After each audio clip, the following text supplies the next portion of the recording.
Mike's off screen. Oh my god. My god. Okay. Listen, I saw the whole intro. So you know what it is? Ash's internet. The Australian internet or Australian government is keeping me from seeing the intro. Well, I mean, the Australian government apparently also banned social media for anyone under the age of 16. So, womp. I mean, it's not a bad thing. It's not a bad thing. I'm all for it. So okay. I was gonna make a joke for what we were talking about before stream, but I'm not gonna make that joke. See, things wouldn't have happened that way. Yes. If we had rules and structure. Now, Ash knew that we were gonna stream.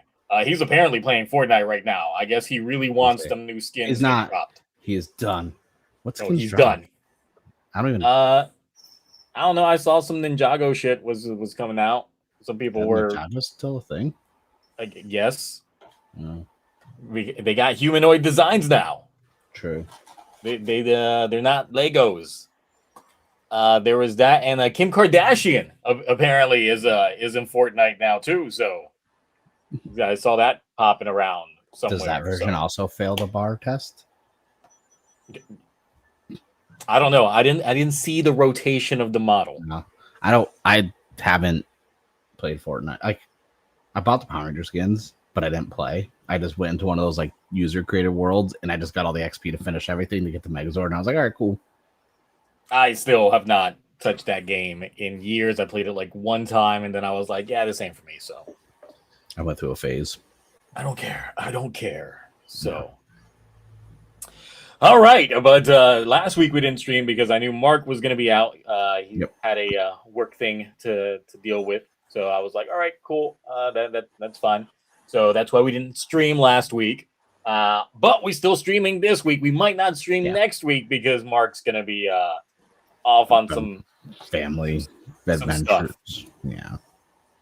And the thing is, depending, because I'm expecting it to be a semi-slow cycle because the holiday periods anyway. Even though like majority of what they just keep dropping is more Project Red, Gavan Infinity. Dude, they've been dropping so much. Just this, that, and the other on all that crap, and I'm just like, wow, you really just want to make us forget about youre right now with everything going on with Gavan and all these reused suits.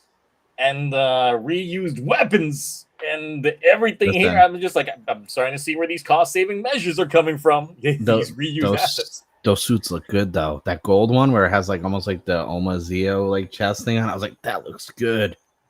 I like that. And the blue one looks good too. I was like, you know what? But the blue one just looks like a Mugen form Ghost. Like it looks like it's literally just taking that's that. What it's Ghost. Of course I like it. So. But yeah, we'll take a look at that in a little bit regarding all that. So that's that going on there. Like info dumping on us with all that stuff too. It's like I don't know. It's like I have to keep on social media about it now. I really think that they are just trying to distract from youre. Oh yeah, no, 100%. Like they're legit just being like, here's all this new stuff. You guys like new shiny things. So here's new shiny things for you guys to look at, so you can forget about the old thing, even though it still has, another 2 months of show to go, 2.5 months of show to go. And well, finally showed up. He's on the Australian time. The message. I do apologize. I know I'm late. I know I'm very late. Did you get your battle dub royale chicken dinner? Did you get the Kim Kardashian skin? Is that what you were playing for? Is it anatomically correct? Oh, no. Sadly. I know people will be playing just to have that rear shot always on screen just the entire time.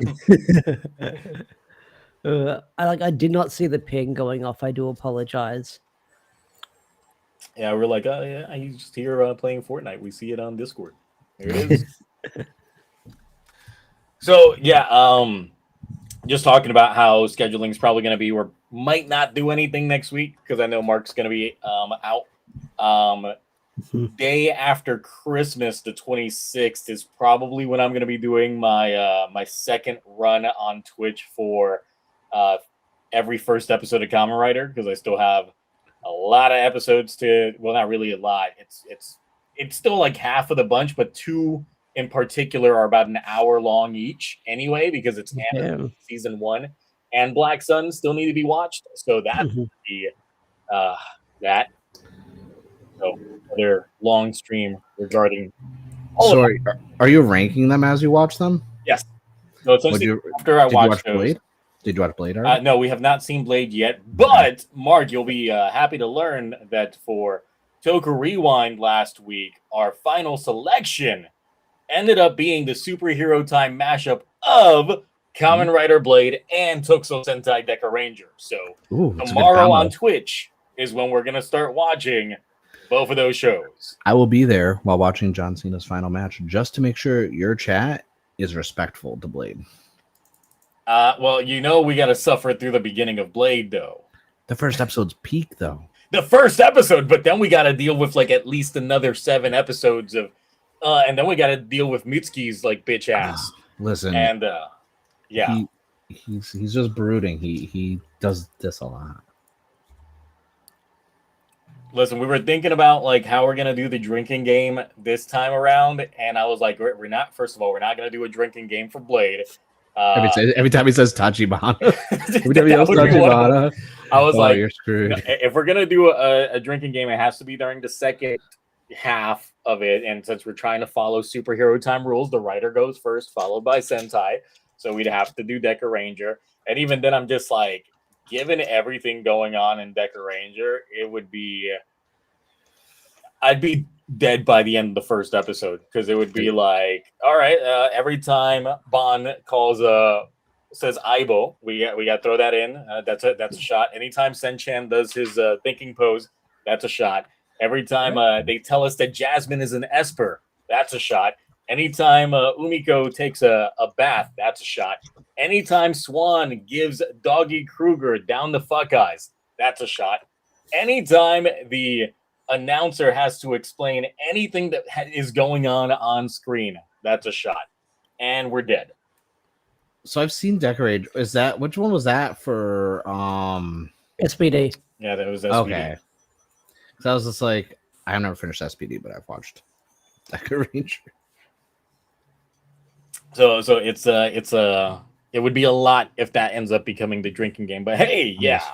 I was like, you have to every time, like, Tachibana just stares at someone for no reason, or every time Hajime says Amani-chan, or every time that one dude who is the author drinks milk.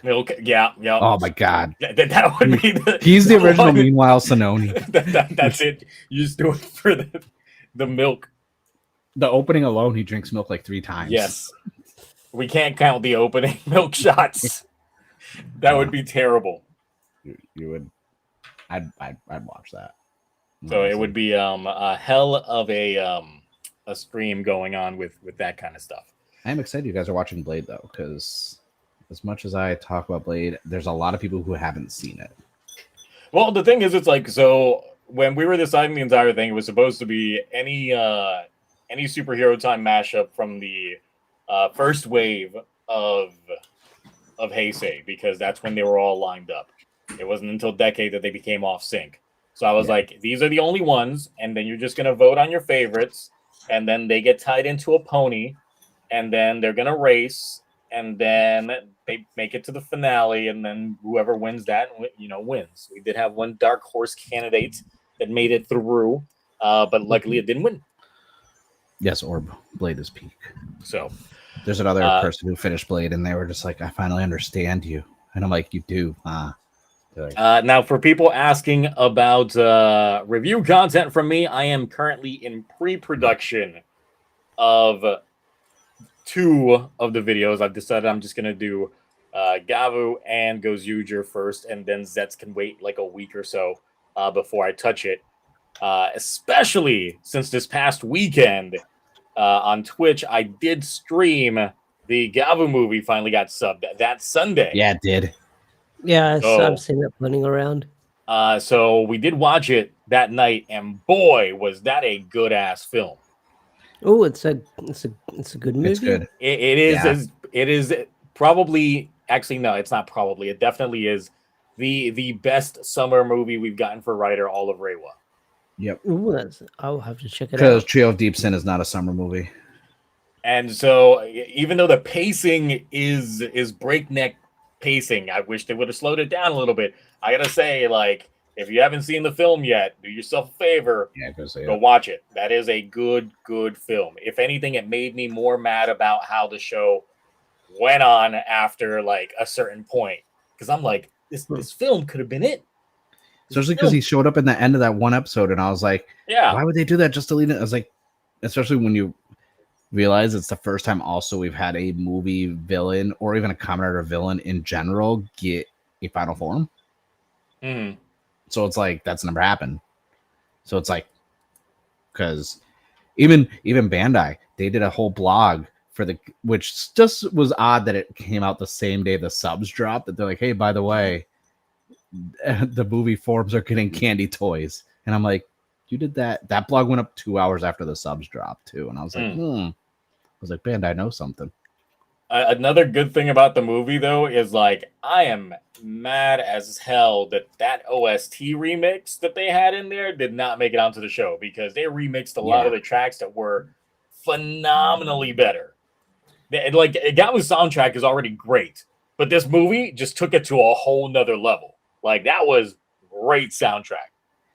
It kind of gives me hope for like Zets, any films they get, because like that was really good. Like, I mean, okay, Gotchard, I didn't watch all the Gotchard stuff, obviously, besides the show. We don't need, like, we know this, but it's like that was, I don't want to say just one of the better Ray ones in general for Kamen Rider. I think it's one of my favorite Kamen Rider V cinemas.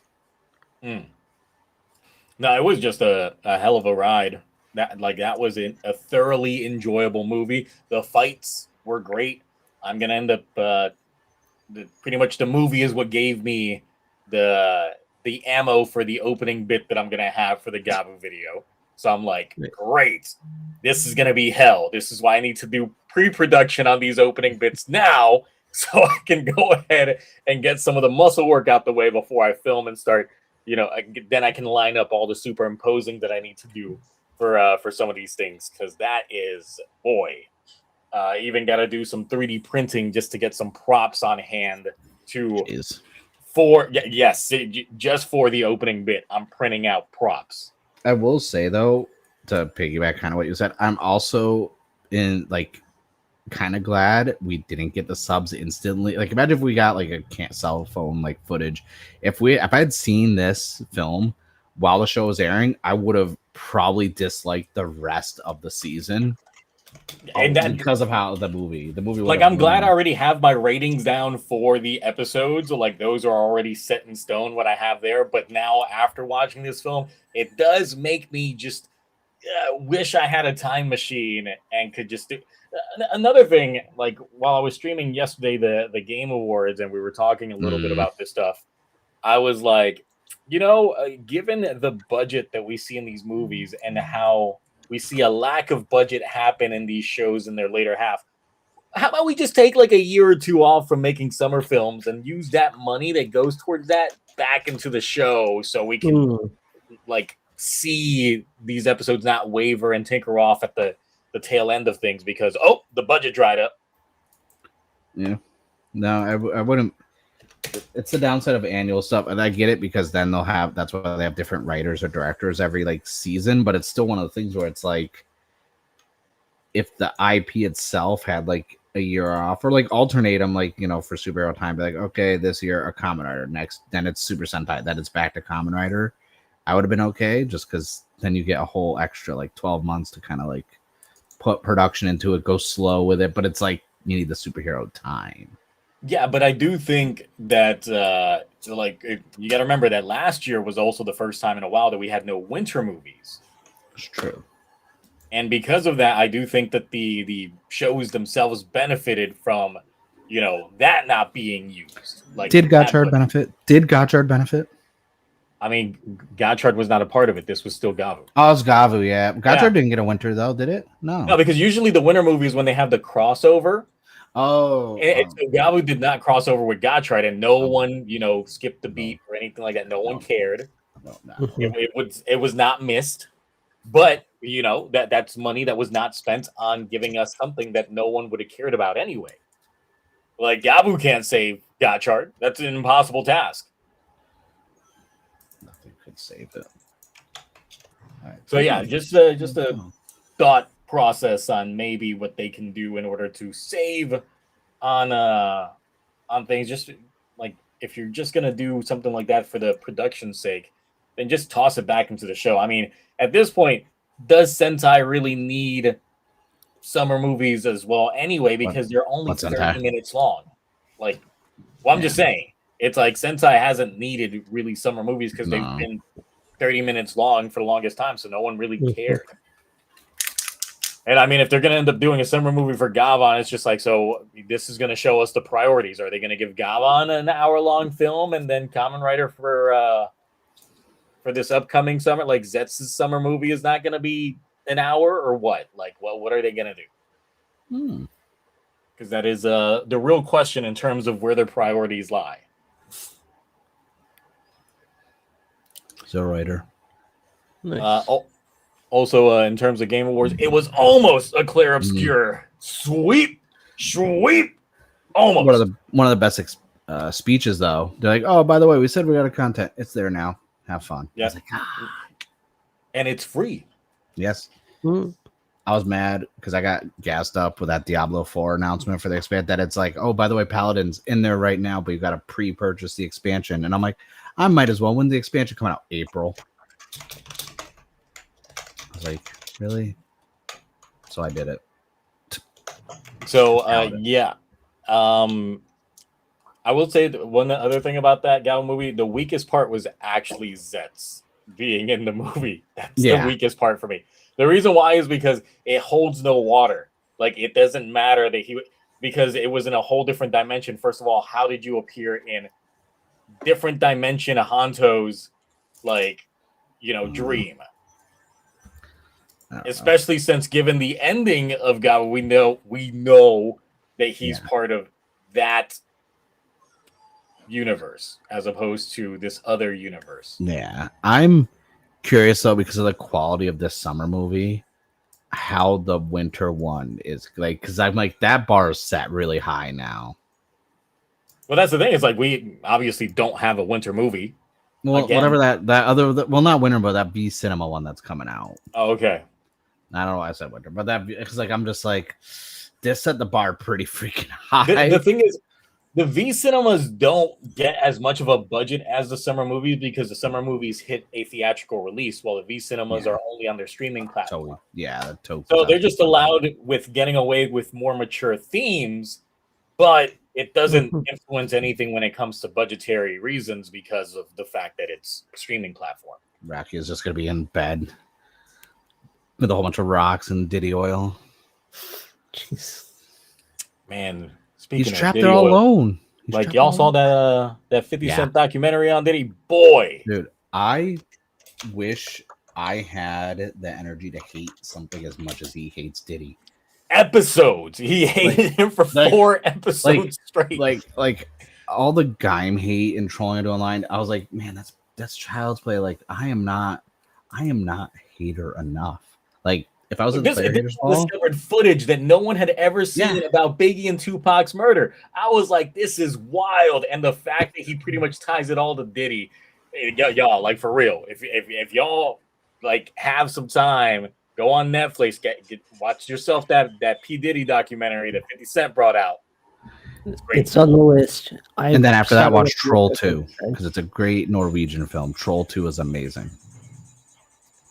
I like Norwegian films. Before getting on to the Gavan Infinities and the new Nepo baby writer, I do have some asks from folks, and maybe folks that are on right now. Some of y'all probably chimed in, especially if you're on the Discord, is because of course we've got Toku Awards coming up at the end of the year, so we are currently trying to compile the long list of the nominees before condensing that down to the short list, the finals that everyone would end up getting, to vote on properly for things. So, I mean, if you haven't already, feel free to join the Discord. It's always linked in the descriptions to the videos to type out your thoughts. But otherwise, we do have several different categories here. And that would be for, well, I mean, the first one is any ideas for best repurposed suits that we've seen over the past year? Ooh.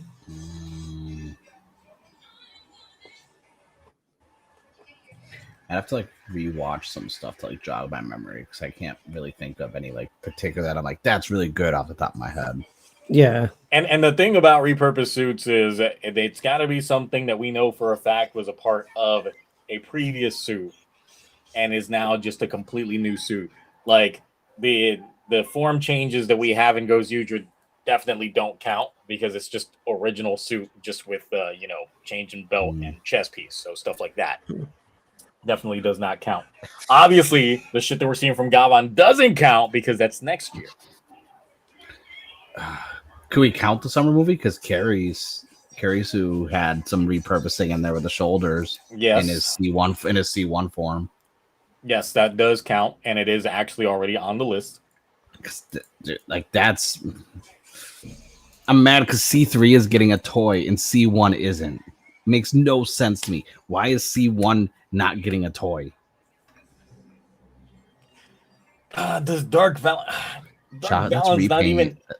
He just painted the white parts. It's not even a repaint. They just put some fucking vinyl on some of the white chocolates, and then they just peel that shit off after they're done using it.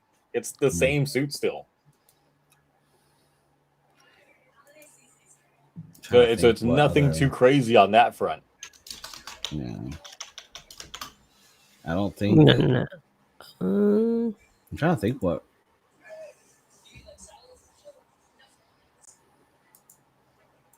But in terms of repurposed suits in general, this could be best or even worst.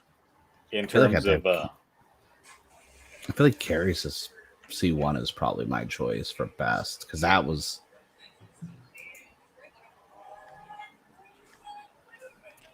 The V Cinema suit wouldn't count because the V Cinema doesn't come out this year. I think it comes out next year. Yeah, so it has to be something that came out this year. Yes, C1 is very kit bash, but like, I don't care. That's like a good kit bash. That's not like, as much as I enjoy Saber, how much Saber stuff started getting kit bash. I was like, this is just. C1 was good, and yes, it's getting that Chimera treatment, and it's only a candy toy. Carrie's C1 or C3 is getting a candy toy. There's no SH figure arts or any other figures coming out. It's just strictly candy toy. That was a good time to get into candy toys, everybody. Hexenheim does have reused parts, but it's like it's a cool form, but it just I don't know. I wish I had a different color scheme on it. I mean, it looks way better to me, like now having seen the movie, than the teaser that I had originally seen it from. Because in the initial teaser, I was like, that just looks like sorbet. So then when I saw it actually in the movie, I was like, oh, it's completely different than what I thought it would be. So it was with Brahms forums all the time. I was like, the poster this time, like, it doesn't look that good. Then I'm seeing it in the episodes. I'm like, yeah, never mind. That's a good ass suit.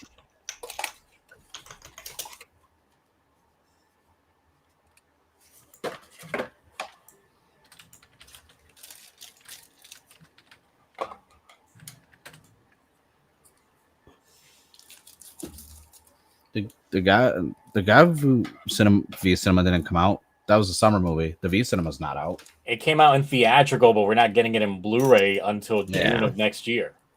So that's the thing, and that makes it a little bit more difficult to judge it by because you'd have to have seen it in bootleg or actually in the Japanese theater. So I'm not counting it until it gets that physical, like that media release.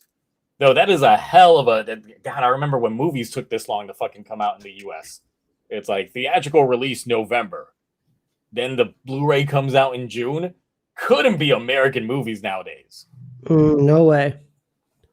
Streaming 45 days later, Blu-rays 2 months later. Minimum. I mean, the freaking Chainsaw Man's already going up for digital, and that came out. I think it's up now because it popped up. It's up now, yeah.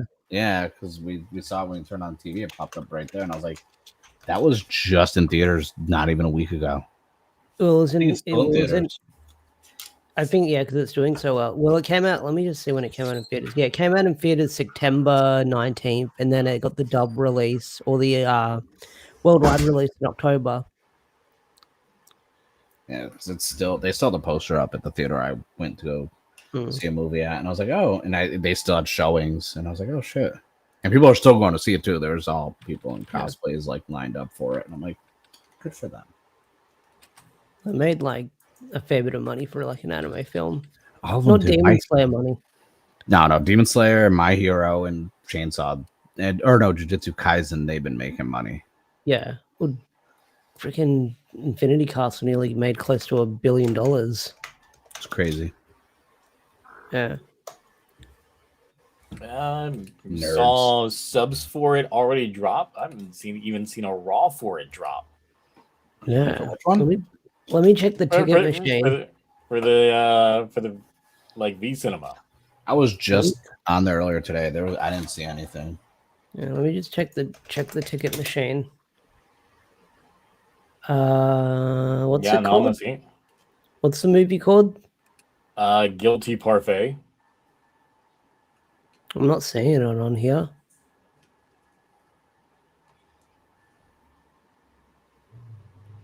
Yeah, you must have found a weird bootleg. I'm not finding it anywhere on the ticket machine website. I can see the latest one, but not the recent one. It's on Facebook. Who the fuck uses Facebook? My mom. No, I'm not even joking. She's like, when I call her or text her, she's like, "Oh, did you see what I posted on Facebook?" I'm like, "I don't log on Facebook." She's like, "Why?" I'm like, "Because last time I got suspended for saying something about and it counted as targeted harassment of a protected group, so I just don't use Facebook anymore." You can't even make jokes like that. I think I had a friend who made a joke saying, "I'm gonna like shake you violently," and it said you can't say that. You saw it with subs on a Patreon, but still, how'd they get it? I mean, the Goes Youre movie makes sense because that would have came along around this time. But what dropped last week was the Gavu film, which is the one that we're talking about, that we were talking about. But the V Cinema, the Guilty Parfait film, that was just in theaters. Like, yeah, and I haven't seen no one posting about it either. Yeah, who the fuck puts like an anime film that you don't even own on Patreon? So I think you might have the Gavu film, the summer movie, confused with the V Cinema of Guilty Parfait. Yeah. Also, they released another version of the Pop Burn freaking Go Chizo popcorn bucket, and I need it. I have one still sitting in my Bai warehouse because I haven't. Look, you're saying no, then shoot me a link to that Patreon. I will pay money right now if they've got it. Yeah. Send one of us a DM and we'll share it to the other person. I will go sign up right now and I will be like, look, it's there. Because it's weird that we don't even see a raw for the film. Yeah. Like, it'd be different if I could find raws but no subs, and then the subs are behind the Patreon. But the fact that if it's both the raw and the subs available via the Patreon is kind of weird. The caramel pop burn bucket. I need that one because I have the regular pop burn in my Bai warehouse, and I will get that one as well because everyone knows I have a popcorn bucket issue. Especially Five Nights at Freddy's. We don't need to talk about it. I will be talking about my popcorn bucket debt in my Toku debt. Mm-hmm. Oh, I should work on that very soon as well. When do you need that done? Because I just added two. I just added a triple digits to my. I mean, some folks have already started sending me their Toku debt videos. Anyone can just send them now because I plan on putting a video. When's the deadline from me when you want it? Isn't deadline? I will say submit it by like Monday the 22nd. All right, plenty of time. Because then that gives me Tuesday and Wednesday to edit the video and then put it up for Christmas. Cool. I'll send mine tomorrow night, and I'll make sure it's not the Snyder cut. Yeah, and me as well. Really quick. Yes, Yes, Bionicle. I saw the Alamo Draft House, Godzilla 70th anniversary, popcorn Oh, I bucket. was going to send that to you, but you Do probably I seen it. want to go to the Alamo Draft House? Yes. Am I going to drive there? No. eBay is my friend. I don't care what the markup is. I'm buying it off of eBay because that bucket. I looked at it and I sent it, and I'm in a group chat with like other people who are like just they don't like Toku, but they like Godzilla, even though Godzilla's Toku, and they're like, Mark, this bucket. I'm like, yeah. They're like, what do you think that mouth do? And I'm like, listen, I'm not putting it inside of a Godzilla mouth. They said the same thing about the Jaws one. They're like, Mark, you could put your dick in it. I'm like, no, I'm not. And if I did, I wouldn't tell anybody. That's for my Patreon. But would you? No. But yeah, these folks are still talking like they've gotten access to this this film, and I'm like, I'm still not seeing anything. That's Like I like, can find clips of it from the obvious trailers. I was gonna say, let's switch this over to freaking Twitch and start watching it. Do a live reaction. Yeah, because usually it's like if anything, maybe Billy would have it, but yeah. But I'm not seeing anything. I mean, if they aired it in China, that's getting leaked like day one, because that happens all the time. Whenever like most stuff that I check out has been leaked on. Yeah. Yeah, because even looking on Billy, it's music videos and clips, Mm-hmm. and that's it. Nothing, nothing there either. I thought you showed something. Never mind. Some Billy's Chinese version. BRB turning on VPN. That's my. Let me see. VPN's always on. My VPN's always on. No, because when I use my VPN and I'm streaming on Twitch, I know that the quality ends up dropping to shit, so I don't end up doing anything there. So let me swap on over to Hong Kong over here. I usually switch my VPN to any country that doesn't extradite. It's for my own protection. Also Netflix, because I ain't paying for ESPN Plus to watch WWE pay-per-views when it's on Netflix in every country that isn't the United States. Mm-hmm. It's bullshit. I'm trying to watch John Cena's last match. Yeah. I'll have to wake up early for that. Speaking of, dude, Survivor Series was ass to see live. Ash, it was horrible. Like it was kind of boring. No, blah blah. Something has.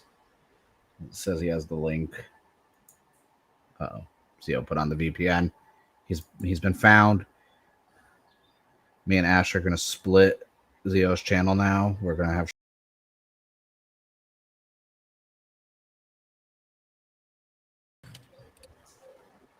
What happened? All right, sorry, I was turning on my VPN, like I said. Oh, okay. Me and Ash were about to like divvy up your assets of your channel. We're gonna have joint custody of it. Yeah. I was about to say bad words. But while Zia turns on his VPN, how about that Street Fighter? I already turned it on. The Street Fighter trailer? Yeah, it looks fun. I know, like the cast is a lot of fun as well. Like seeing them in like the designs. I don't like Blanc having a beard though. Yeah, that's a weird one. Maybe like Jason Momoa kept it because he was also doing like. Oh, he does. I know he. And then I will say this: the other tower is that Roman Reigns looks kind of small to be like he's jet. I've met him before. He's huge, but then I'm like, I don't know, sir. I feel like you should have put on another like 15, 20 pounds, but it looks campy. Yeah, like, I'm here for it. Whereas in the troll they did at the Game Awards, being like Mortal Kombat 2, they don't care about you guys. They only care about money. Yeah. They should have went like Roman Reigns on the poster doing like that Akuma pose with his back turned. That's what they should have done. I feel like they're like saving that for some reason. Yeah. I don't know why. I feel like they're saving it for people that are loud motorcycles going by. But I thought it looked pretty cool for a teaser. It's just one of those things too, where it's like it's not coming out till October of next year. Oh, really? Okay. Yeah. So it's kind of like weird to me that Mm-hmm. the teaser 10 months before, 11 months before the movie's coming out. It's like, man, I feel like they should have held off. But I know they wanted that buzz for it. Yeah. And Mortal Kombat, like since that got delayed, I was like, I didn't care anyways. Once what's his name was casted as Johnny Cage, I was like, I kind of lost interest. But who's Johnny Cage in that movie? Carl Urban from The Boys. Oh, okay. And what a weird choice. Yeah, especially when literally people who don't even watch wrestling were saying The Miz should have been the cast for it. Yeah. Because, like, Johnny Cage is meant to be, like, based on Van Damme. Yeah, and very charismatic and Carl Urban. All right, I'm killing the V. I don't put charisma with him. Mm-hmm. Wait, like, I love Carl Urban and The Boys, but I don't think it's a good fit to be. He doesn't even kind of look like him either. It's like, could have gave more blonde. What does it say, Mark? Have you watched Adopted? Adopted 2? What is Adopted? Hold on, I gotta look this up. Oh, it's on Tubi? Oh, this looks horrible. Oh, it's got the guy from You Got Served in it. Yeah, I found it. I found it on Billy. I'm watching this. You did? With subs? Only 45 minutes. No, not with subs. It's no, the quality is not great. Like it's the compression rate is awful. Is it watchable though? It is watchable. It's just it's not HD quality. I feel like we'll probably get a better leaked version because if it's airing in, if it got released in China and it just got put up on Billy, I guarantee you there'll be a better one probably within maybe a week and a half, 2 weeks. The compression rate is not great. It's got embedded Chinese subtitles because it's Billy, so there's that. So of course you got the Billy watermark on there as well. So there's that. I mean, for people that like I guess upscaled 480p, then the movie's for you. But no, I gotta have that nice quality. For those of you who know Mandarin, it's like you can understand what's going on.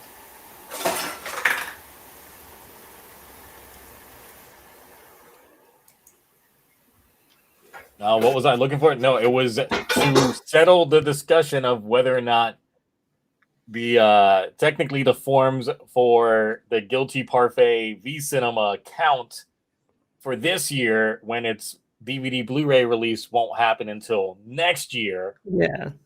But others were discussing that apparently it's out online already for people to watch. It's just attainable through snatching it from Billy. So wait, 1080p is on Patreon? I'm not. That's fucking dumb. It's 1080p on. So, but the thing is, like, I gotta see receipts. I gotta see proof that it's 1080p and that it's not just the same video that's on Billy, but just upscaled to. Because believe me, you can catch that compression rate. I want them to send me a copy so I can check it out. And then I'll think about the $1 Patreon. I mean, if it's $1, that's not really that big of a risk. It's not, but at the same time, I'm just like, I still need to see proof. Yeah. So, I mean, I pay more money for regular subs anyway from Patreons without Raws anyway. So I pay nothing. Sadly, I do that with the new Cutie Honey, which ain't that great. Ooh. You know what? I get it. I understand, honestly. Man of culture. As a man of culture myself. Yeah, yes, but then you actually see what the new Cutie Honey is, and it ain't great. So I haven't seen the new one. I do know that a certain cool company is dropping a new show. Giga's got a new one coming out. Excited. So I guess since not a lot of people had anything for repurposed suits, any ideas regarding some of these top family issues? Usually we have the mommy and daddy issues, but I mean, we just decided to expand it to just family issues in general. The whole entire stomach family. Like, really? Like, that's... Now we gotta isolate it. The twins and that awkward whatever that was.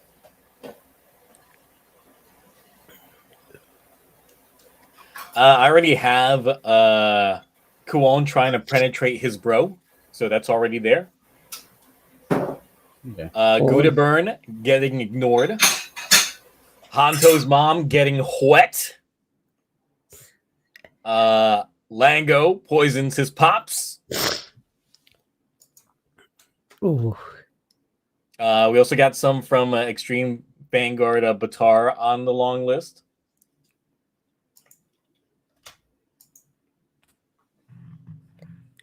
But for the most part, yeah, that's what we currently got on that one. I mean, I did put in there Fujioka's kids keep getting work, but that's a whole different affair. So when you got the OG writer and his kids are just getting work because of who he is. But, I mean, it be what it be. So... But here's one that I haven't seen a lot of people chime in on, and that is the toy releases for this year. What are some of the worst toys and some of the best toys released for this year? Ooh. All of the alternate releases of all the Go Chizos. Oh, that's true. Because you had the crying ones, the glitter ones, the chase variant one. So almost every Go Chizo had 4 or 5 different versions of it, which made someone who just wanted one of the normal one horribly. I'm trying to think what else came out for bad releases. I would say the Capsium holder. That thing is ass. Oh, the fucking Pringles tube. can? Yeah. A tennis ball holder. That's all it freaking is. Trying to think what else there was. Let me see. Did the one from... No, I thought that already came out. Maybe. The one from Gotchard. I kind of want to say the Tegasword, but I'll get a lot of shit for that. Because, like, that thing is small, the DX version. Why? Like, I don't think it should have. Like, especially now the Memorial's coming out, I was like, Fuck, I need to get that. I know, I was talking to Stickosaurus about it, and he was like, are you... Because I was like, He's like, did you get the Tegasword? I'm like, no. He's like, I got to pre-order the Memorial. I'm like, I do too, but, like... I'll pre-order more. I might pre-order it depending on the price. Yeah, that's a deciding factor for me, because I was like, man, that's not gonna be... I don't think... yeah, so the Eldora driver did come out in January of this year, so that one does indeed count. The which one? The one from Gotchard, the final villain. Oh, that trash? Yeah, that's on there.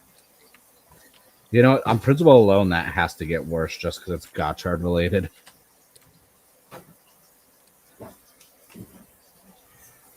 I gotta step up my hating of Gotchard game. I'm not nearly big enough of a hater of it. I need to step it up. I need to make a 4-episode. I need to make a 5-episode documentary about how much I hate it.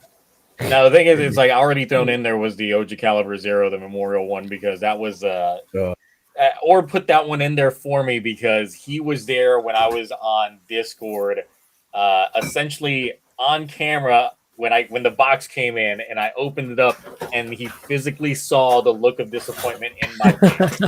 Like when I opened that shit up. Like I was so excited and then I opened the box and then I was so disappointed. So disappointed. Yeah, I'm kind of glad But I I just canceled mine. are we talking about disappointing like? Yeah. speeds of So what- for toy releases this year, Ooh, technically, didn't the whole Playmates line come out this year? yeah, yeah, it The did. reimagined or reignited or whatever they called it. Reignited. What else came out?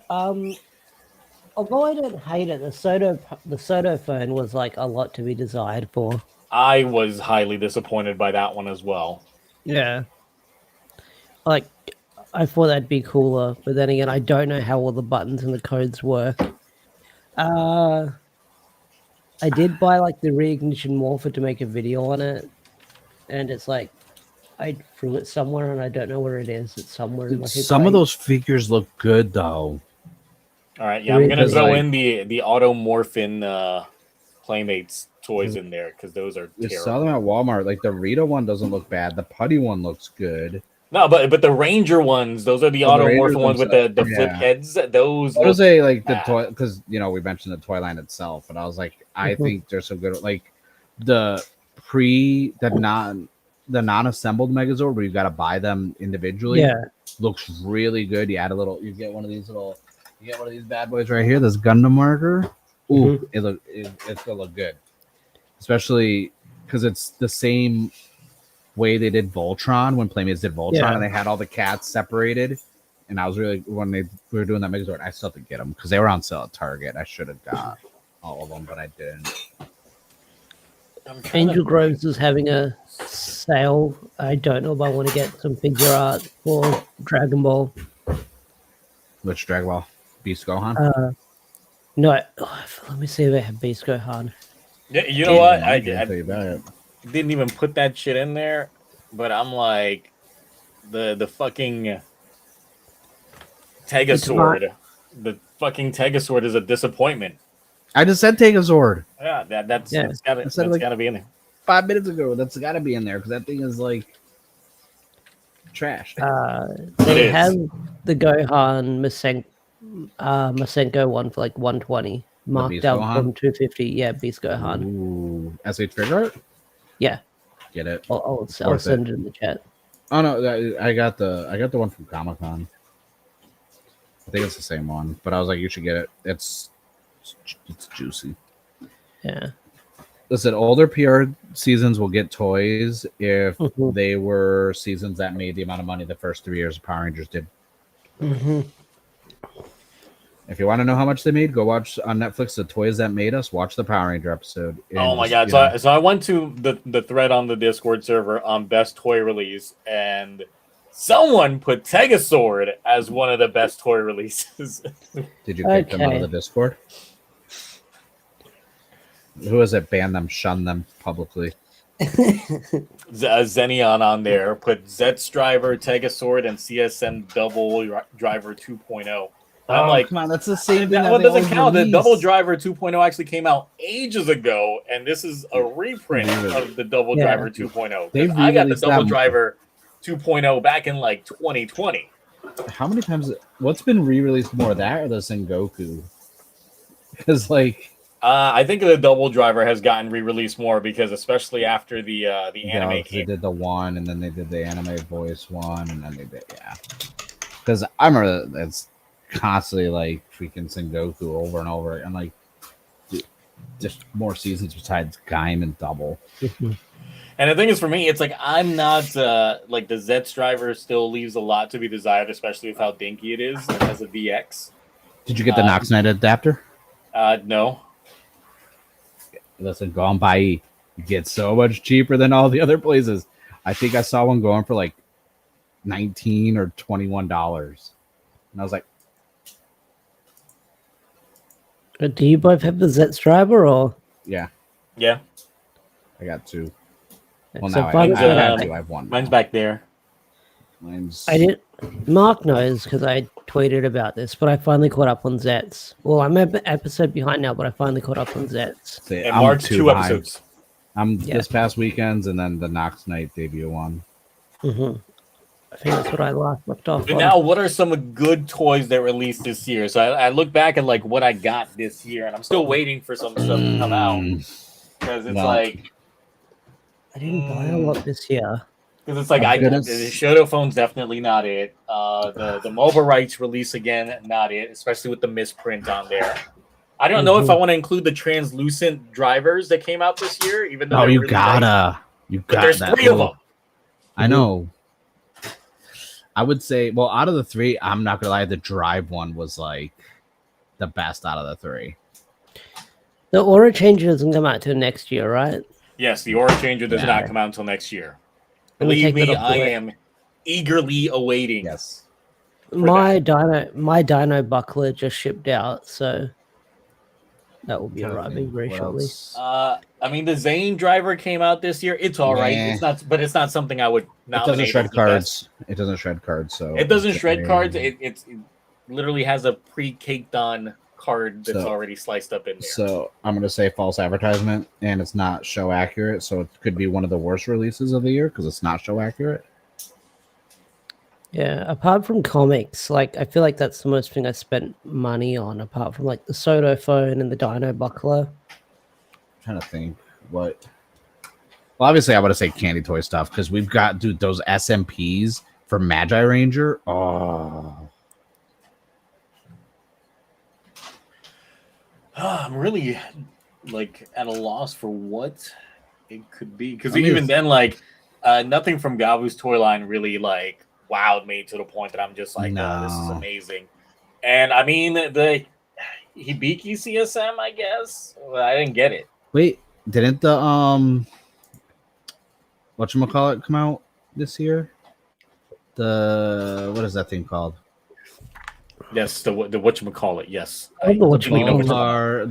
The extreme what is this belt called? No, but the Batar belt comes out next year. Believe me, I have that pre-ordered as well. So I thought it was coming out this month. No. I'm trying to think. Like, I want to say some of the blocky stuff for Kamen Rider and Super Sentai because those look really good. Well, I have some of the Kamen Rider ones, but I need to get the Super Sentai ones because they have the ones for what's the one that they have the ones for Youre that came out, and those look really good. I haven't bought them yet. Let me look at TokuLectibles releases for this year. They should have a release calendar still, I think. Yep, release calendar. How do you see a release calendar? Where's that at? It's down at the very bottom. It says release calendar. Oh, shit. I never knew that was there. I never scrolled to the bottom. Usually make it to the search, and I'm like, I'm in danger. Oh, fuck. All the DX Universe robos as well. All those are the worst. I can't wait for this. That drops next year. I'll post in the private chat. Along with that meme that I posted earlier ago. Wait, you know what could be under the best? Let me just check. The CSM Muse phone came out. Was it January? Was it February? Where is it? Yep. Okay. So it came out February. It's perfect, by the way. The CSM Joker Rouser part set for the Chalice CSM. That's under the best release of the year, easily. Did I get it? Yes. When did that come out? February.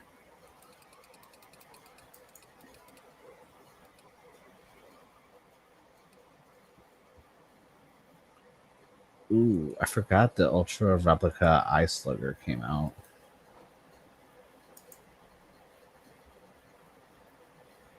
For those. The Joker Rouser. Yeah, I think there's a lot of Premium DX Bujin Sword. No one cares about that. The CSM Fang Memory Extreme came out in March. Don't care. Ooh, I forgot the Orga gear came out this year too, the CSM. I didn't get it, but it did look good.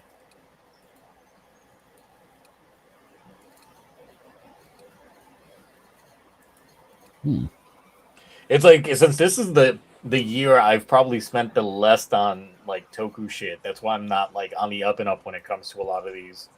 Yeah, same. Definitely they don't. Does Digimon count as Toku? No. Good. Thank God. Yeah. Me buying V-Bucks towards Power Ranger skins doesn't count, unfortunately.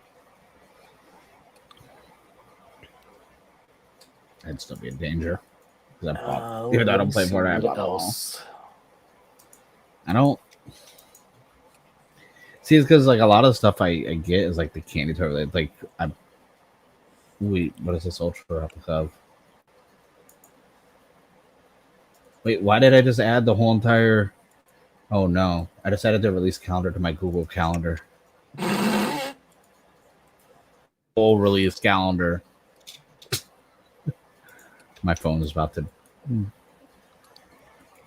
The Ultra Replica Blast Shot 20th anniversary from Ultraman Nexus. Like, I feel like that's got to be under one of the best because, like, we don't get Ultraman weapons, like, rarely ever. When did that come out? Oh yeah, wait. September or October before. I was already like on the page. I just had to go a little further on there. Oh, we got the 30th anniversary of the B Fighter stuff too. I'm still waiting on my B Commander, which is this month. It said that it's supposed to be this month, but I'll see when it actually ships. Because I already have the B Commander because this is the reissue one. I needed the Black Commander because I have the SMPs for Black B and Blue B, and I was like, those will look good on display with those. Because we don't get a lot of B Fighter stuff ever. Which is completely disrespectful.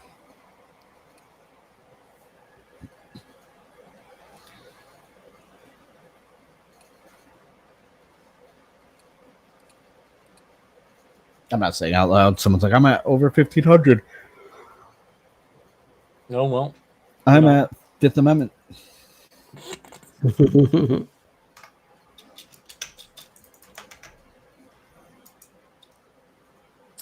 Some of these are some self-explanatory ones, but someone, it's been brought up in chat a few times, so people might have missed it. What is the deadline again? Just for the deadline will be Monday the 22nd for your TokuDet videos. I look forward to seeing who is in second place. Look, I'm pretty certain I'm not even going to be in the top 5. Pretty certain. Is this the 3rd or 4th annual? Am I going 4 in a row, or is I going to do 3 in a row? I think. Damn, how many times have I done TokuDet already? I don't know. I just want to know how many times of a champion I am. Let's find out. This will be my last year, though. I swear. Let's see. So I started doing this in 2021.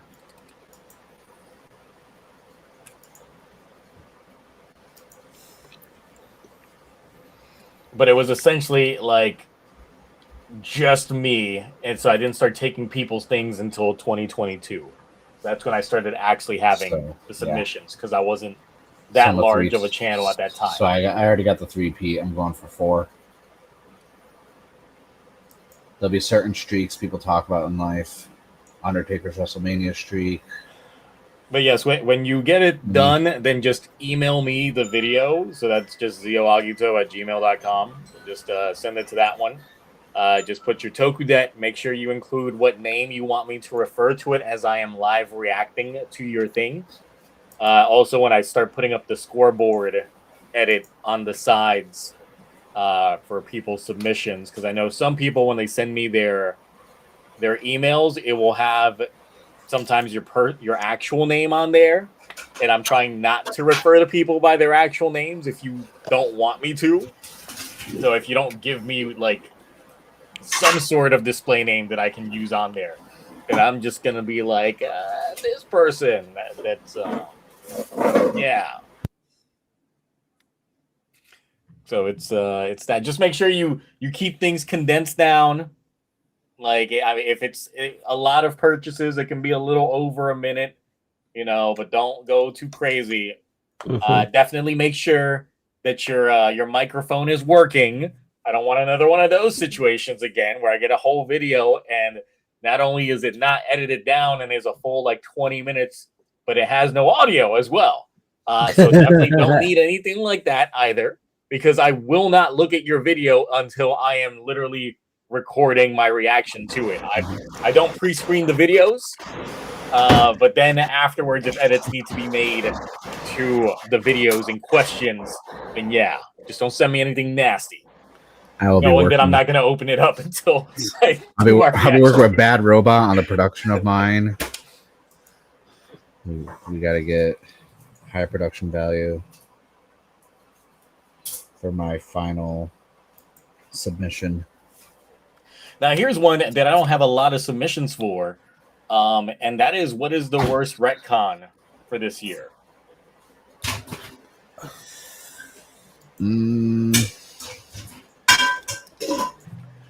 I want to say, is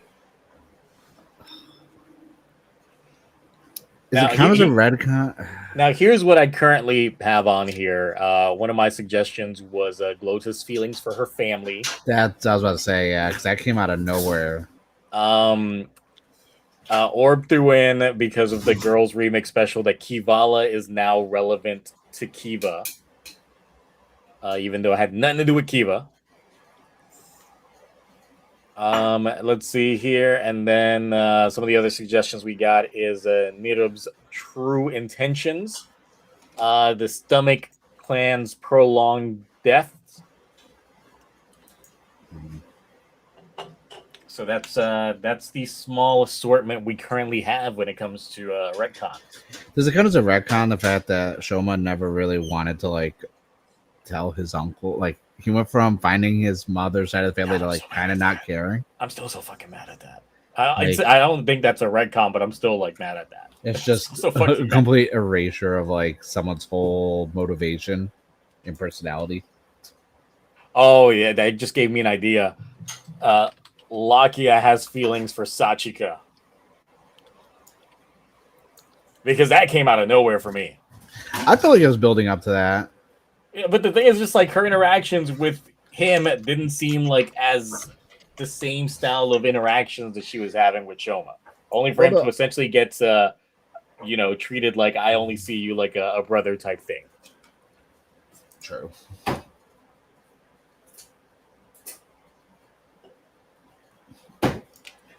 They retconned Shoma not getting diabetes. But on the Gozuger front, I'm like, what that bad end that happened in, like, when they created Good Burn and all that stuff, like that little thing, that little universe reset that we had. What? Like, it's like you continue watching the show and it's just like, what were the implications to that again? It's like the Gozuger rings disappearing and then coming back in one episode. Wait, I just saw your link, Ash. Are you buying that? I will next year, but yeah. That's the Fig Zero. I saw at Comic-Con, Fig Zero had a whole booth set up, and oh my... I was like, yeah, the fucking Calamity's non-existent ass.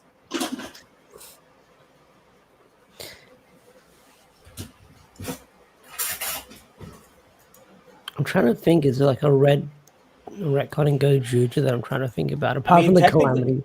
I think the Glota one is from the fucking Sakito movie was this year, right? The where he was meeting around, palling around with other Sensei, like that had some retcons in there too. I did, yeah. Especially them trying to explain away the King Ranger's, young appearance because they age differently. Oh yeah. Connect.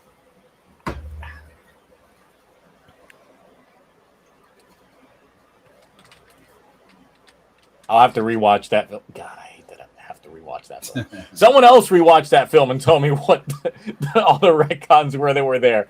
I would rather not because the Go On Wings are there. Set up Boom Boom Wings.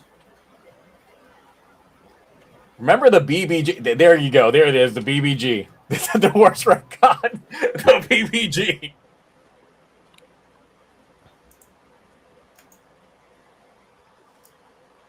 Goddamn BBG. I don't think it's a retcon for Universe Kawagata Oger / not Taya. He just left. Yeah. He went to the real BBG. The BBG inside his heart. Oh shit, that kid was pretty good. So it's like that one doesn't really count as a retcon. Retcon just means that there was an established, thing that Story occurred. Plot point, and then they changed it.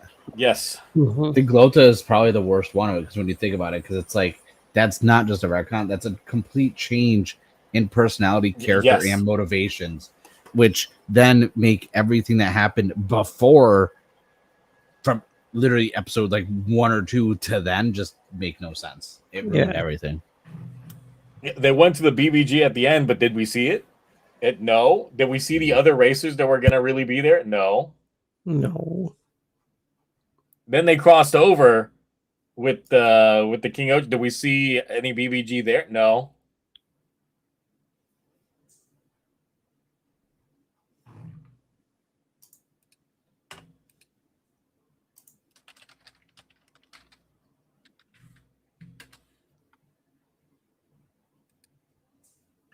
The Violet Special was last year.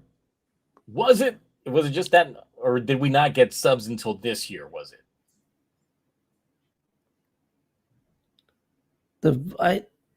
I swear the Violet Special was this year.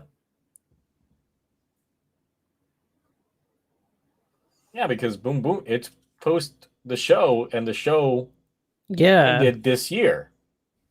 Yeah, it would have been this year. It wouldn't have made sense.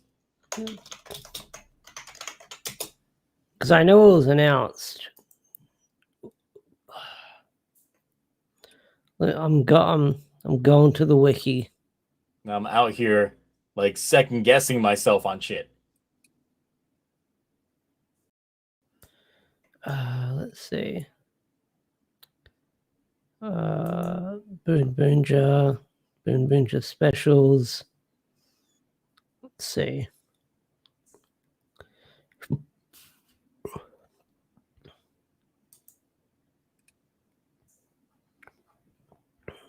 Oh, where is it?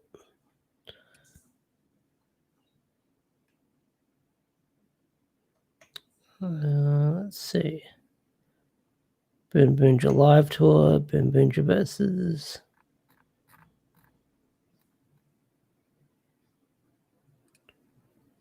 Where is it? Lap Settlers amongst the Galaxy. No, they came out this year, July. Boonja Formation Lap Settlers of the Galaxy. That's the one with Go On Wings that came out. Yep, July 13th. Yeah. So it is this year. I was about to say, it would be weird if it came out the previous year, like during the summer movie. Like, yeah. The fuck? Like Sakuto had just debuted. Mm-hmm. Out here just questioning the entire thing.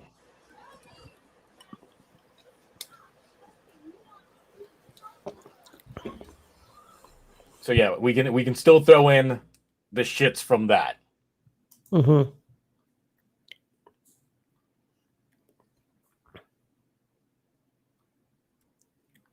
I mean, technically, this could get thrown in for movie of the year, even though I don't have a movie of the year category. I mean, I think I already know who's gonna win that if I make movie of the year. Bambi the Reckoning. Because Bambi the Reckoning was peak.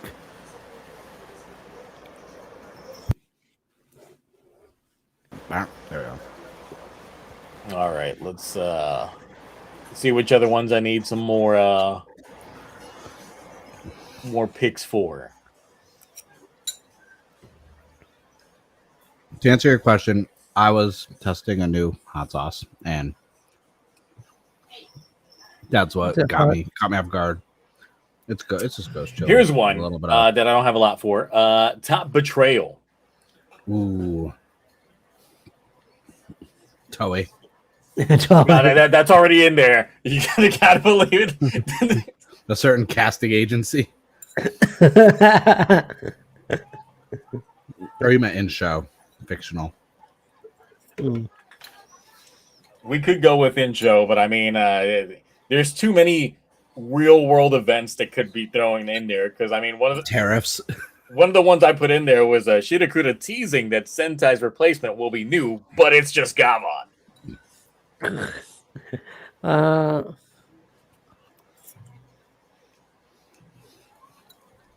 And then it's like, the whole My Memori fiasco.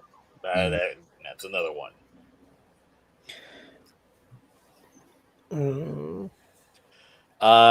Top betrayal. Zero, I guess. I mean, we'll see the payoff to it, I guess, this upcoming episode.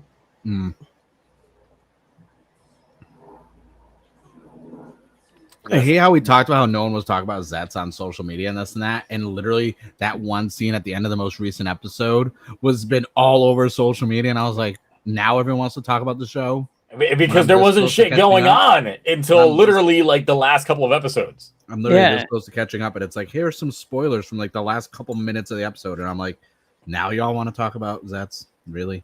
Thank you. Like, it was a struggle to watch like Zets and catch up with how slow it moves. And I enjoyed it on a binge. Yeah, it's easier to watch binging. Because I would watch episodes on the train to work. And on the way coming back. Wait, y'all got trains in Australia? Yes, we've got trains in Australia. Are the conductors like those huntsman spiders? No, they're not. Dude, I went down a deep dive of Australian stuff, man. I was watching some more. I couldn't stop watching videos about all the.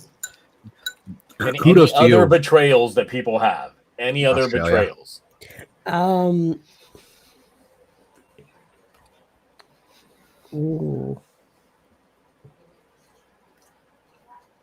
Oh, this hurts. Oh, it's so good though.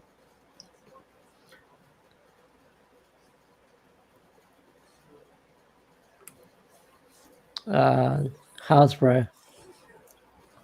Another year. Another year. I'm not gonna say it. Mibs, you already talked about it before stream. I'm not gonna make jokes about it. I'm trying really hard. Really hard. But I wasn't here before stream, so I don't know. But what specifically about Hasbro?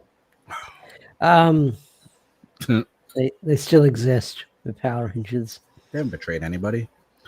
I believe in Hasbro.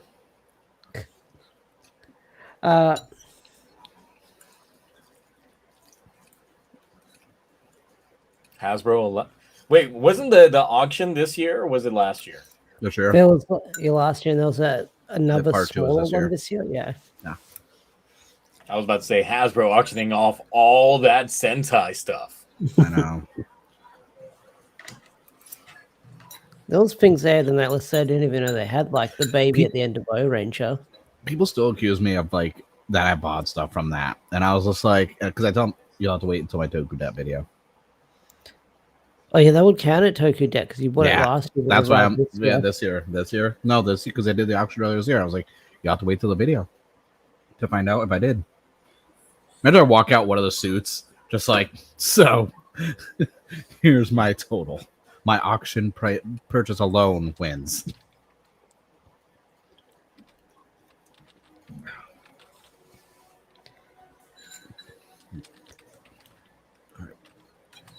These ghost chilies are creeping up. Oh no! I remembered that article that came out where they said when Hasbro bought Power Rangers, the sales for Super Sentai toys dipped. I mean that was obvious because now like Bandai was no longer. They literally cut their profit margins in half. Yeah, and they weren't even reusing the molds, obviously, so they couldn't even make money from that either.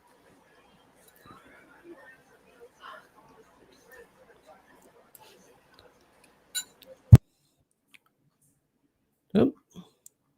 Mark.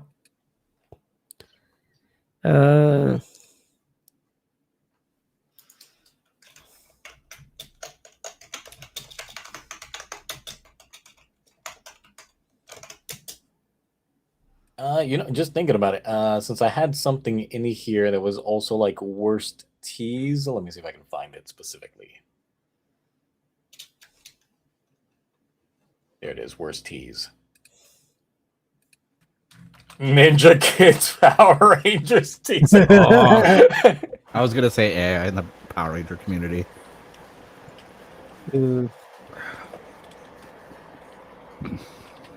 Gotta toss that one in there. Gotta definitely toss that one in there. Mistakes were made. Top betrayal, bouquet. Oh, that's definitely not how you spell bouquet, but okay.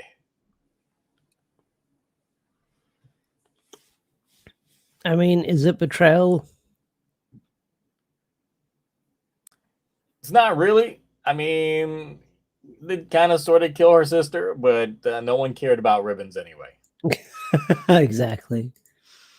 I mean, to be fair, since Ribbons was tied into like Sumino's arc, and since she got cut, that entire arc got cut. Yeah, that's what I wrote on my like review, saying like this character like came in the worst possible time for anyone to give a shit about her. And then they killed her. And they killed her. Playmates broken promises. I don't think they had any promises to keep.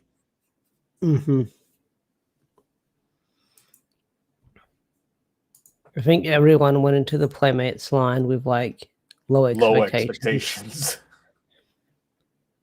Absolute low expectations. And some of their stuff does look cool, but yeah. Like the Megazord looks okay. Some of the other figures look okay, but they're just mostly recreating stuff from like the 90s. Like the bigger figures and then the flips. And then I'm trying to think what else.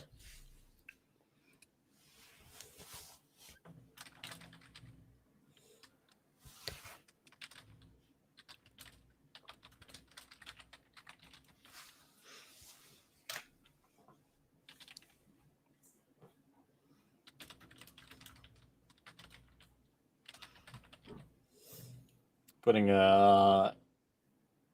Jibu pegs his siblings for his new family.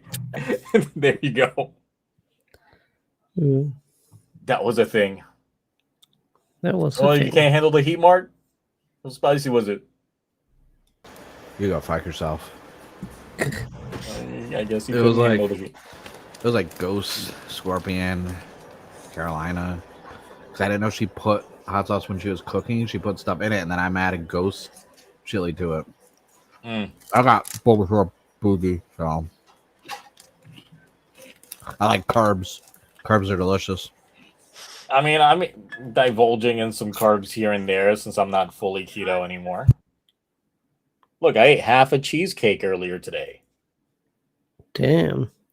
Because it was going to expire like tomorrow, and I was like, fuck, Oh, okay. I've been like taking my time with this. There's a whole half left. So I just... So I know all the good carbs. I'll give you some recommendations. Don't get the McDonald's pickle menu, though. It's not worth it. I tried the fries because they were sold out of everything else. I tried the fries, and it was too salty. Yeah. Oh, bad.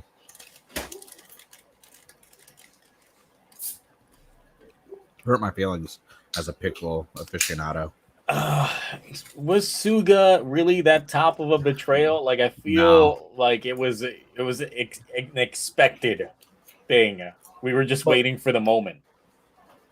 But he was still like, okay, it's one of the things where it's like it was a betrayal, but like he was still doing it for cared. Hanto's like he still cared, and like he was still like he knew he would like it would work with him. Like, so I don't think it was a full betrayal. Now him killing the his mentor dude, that's a betrayal. But I mean that all happened technically last year, so it wouldn't count towards this year's. I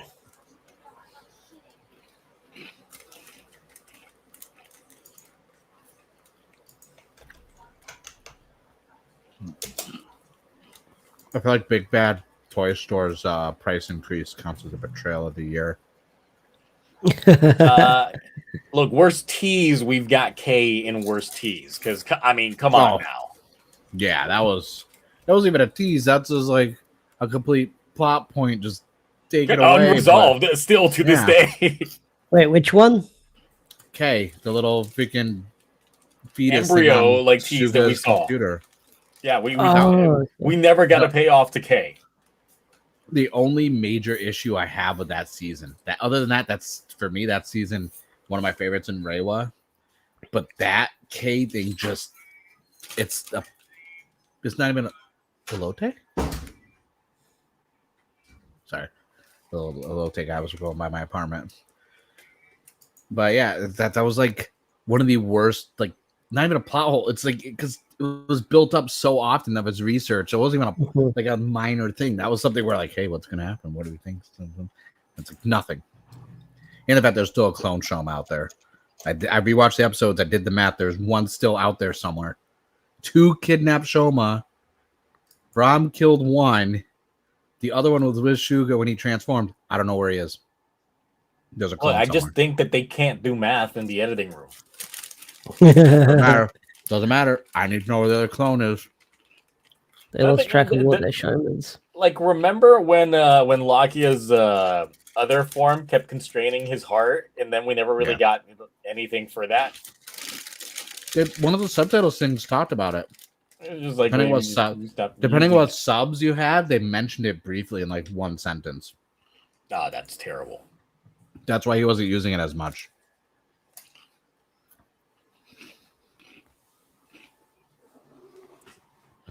I don't want to listen to audio dramas. I want to watch these cinemas. I'll get a picture book of a waifu here and there. But other than that, I don't want to listen to anything.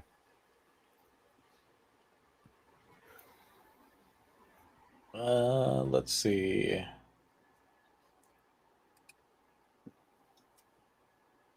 I think I read a transcript for the Shuga audio drama. I think I started reading one.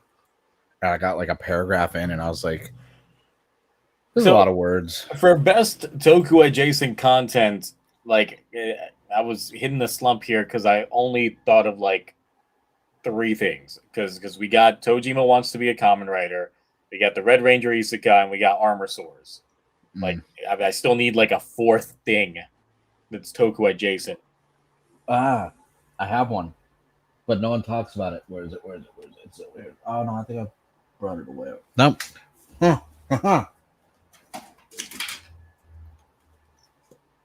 Spider-Man and Ultraman's manga team up. All right, throw it in there. It's good, actually. Everyone should read it. Oh, the Spider-Man Ultraman thing? Yeah, so good. So much better than the Isekai one where Batman was reborn as a baby and the Joker has to raise him as a Batman baby. What the fuck? Yeah, it's it's hilarious. Weird, awkward. And I thought Absolute Joker was scary. Joker as literally the father of a little, like a newborn baby Batman that's dressed as Batman.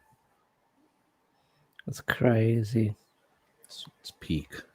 Deserves a live action movie. I think we can throw in the Kamen Rider Spirits manga. That thing's been going on since the 80s. Like, oh my god, that thing's still going. I mean, I'm trying to think. Do we put Ride Commons in there? Rest in peace. The new one, Defense Warriors, is really good, by the way. I finally figured out how to play it and get an APK file for it. It's actually a lot of fun. Yes, best Toku adjacent content, the one that ended this year. Yes. Well, apparently, now that it's ended, all the content's unlocked, so people are going to take the APK and do an English translation, so you can just play it because it's actually, the story is crazy. That's not Toku adjacent content down there. That Chinese Toku is literally Toku, so it's not Toku adjacent. It has to be Toku inspired. Yeah, so related. If it's live action, it's Toku. Oh, wait, no. Oh, really? Wait, no. If it's live action, it's Toku? If it's live action, at least for what they're trying to compare on here. Because or else Armor Sores would count as Toku, but it's not because it's all CG. Listen, I don't want to rehash the Godzilla debate. I don't want to go back down Because that road. well, then if that's the case, then Armor Source counts as Toku, but Armor Source wouldn't count as Toku because they don't have practical suits. They transform into a CG thing. All of the dinosaurs are CG. There's not a single practical dinosaur there. It's still. It's not Toku. It's Toku. No. Are their suits practical? Their suits are not. That's what I'm saying. When they transform, None of the they suits. they literally transform and it goes to CG. It's like Code Lyoko, except it's live action to CG. Listen, no, I'm not gonna because this will be a 5-hour stream. Todd Bros does have 2 CG characters. Yes, but it has 2 CG characters, but the rest of them are not CG. But those 2 characters are not Toku characters then. But they do have actual suits for them in certain scenes. You're just... They have actual suits. They have a still of Inu Brother, like a little statuette that they pick up, a little prop for him. And then when they do the close-up shots of Kiji Brother, it's literally just the dude in the suit, just like from the top of, just going like, hey, what's going on down there? So what's the next category? I'm just saying, unless some other folks have... Nope, nope. Listen, that's the Fudo PI movie. That counts as a betrayal, the fact that they gave us Fudo PI as an anime. Then they gave us a movie, but they never gave us the show that predates those in continuity readily available. Yeah. Plus the movie came out last year. I thought they did the movie this year. No, the movie came out theatrical last year, streaming last year. It wasn't so technically it was available for people to watch as of December 20th, 2024. It didn't come out until Blu-ray and Crunchyroll until this year.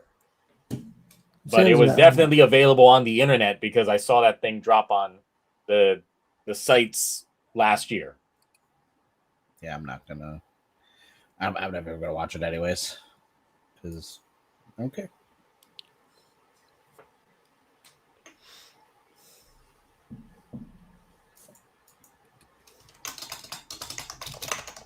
I mean, Shin Ultraman would be in the contender for movie of the year, but I wouldn't put it as like full on Toku.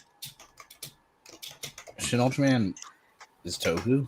What do you mean not Toku? Because he's not really there. It's CG. They used a suit.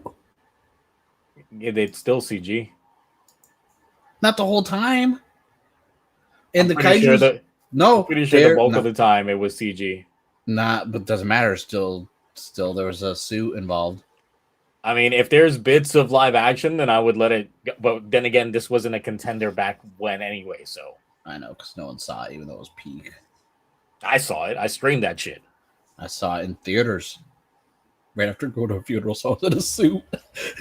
I'm like, 1 ticket for Shin Ultraman, please. And I'm like, I'd have time to go home and change. I was the only guy in a suit and tie. It was awkward. I was also the only one in the theater. That's weird.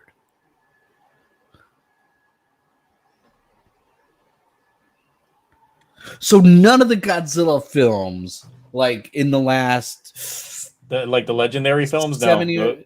I don't count the legendary films Shin? as Toku. Shin had CG. Well, the Shin had CG, but it also did have an actual suit that was -1. -1 is one that I would not consider because that one was actually completely CG. They said so themselves. But they had a dude in a suit that was green to map it over it. No, that's mocap. If that's the case, then the Planet of the Apes films that just came out, this whole run would be considered Toku. But no, I consider them because Andy Serkis was phenomenal in those. That's mocap. That's mocap. Yeah, but then we got to broaden our horizons, and then everything. No, because Toku doesn't have to be superhero. That's a whole different genre. In America, Tokusatsu is a Japanese genre. That's a genre of a medium. Genre. Tokusatsu is not an American genre. It's a Japanese film genre. I don't consider for the special effects, for the practical special effects. Anything made in America, I do not count because then we have to sit there and say that like Thor: Dark World is a Toku. And I'm sorry, as underrated as that film is, it's not. It's American Toku. There's no American Toku. There is Mystic Knights of Tirano. Listen. Mystic Knights of Tirano is the perfect example of American Toku. Then we have to talk about the tattooed teenagers then also. Yeah. Uh-huh. And look, I've always categorized classic Doctor Who and a lot of things from Doctor Who as being very Toku. Like it would technically follow the definition. I would say Toku inspired. Just because it's not Japanese.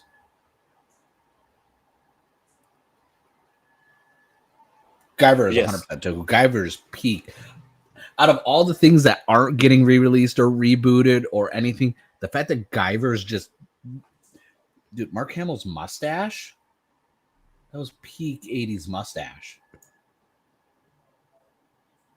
And he looked really strung out. But yes, I can't broaden the definition of tokusatsu because then that would open up a whole can of worms of all the other categories. Because that would mean that all of those anime shows would have to follow along the thing, and no, because they're not Toku. They're not live action. I get that, but the fact that you just say you don't like Godzilla -1, that's all you have to do. That's not the situation at all. Are you saying I'm just saying isn't Toku? Are you saying Ash isn't Toku? I'm staying out of this one. Does he transform? Is he fighting something giant? We don't know. A practical thing. We don't know that. He could. Listen, some of the bits that I do for my videos end up being more Toku than some of the other shit because it's still me, like in some sort of contraption.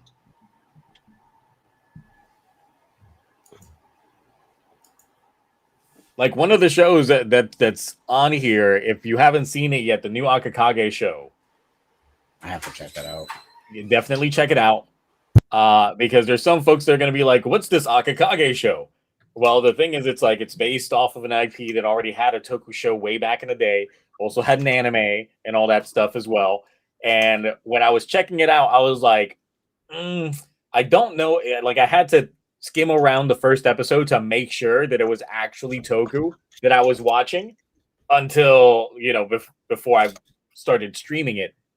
And just to make sure that it wasn't just some drama that has like CG effects and shit like that. But no, they go and pull classic Toku where you have obvious dude like facing a green screen, but it's a giant fucking toad prop that they put in there, like the classic 70s, and that still end up like going over. And I was like, oh shit, they're doing the classic like 70s style Toku effects. This is great.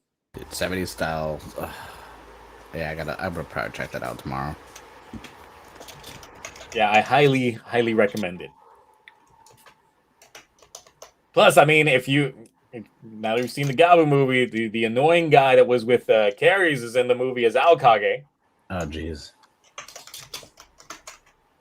Nice. I'll check it out. So yeah, that's one of the contenders that I have in there for Toku of the Year. Because technically it would be Show of the Year, so whichever shows were coming out during this time period, and Akage is going to be in there. I might pull the wingman stunt that I did last year with Akage, depending on how the rest of the show goes. Yeah. Wingman. I need a sequel. I need more Wingman.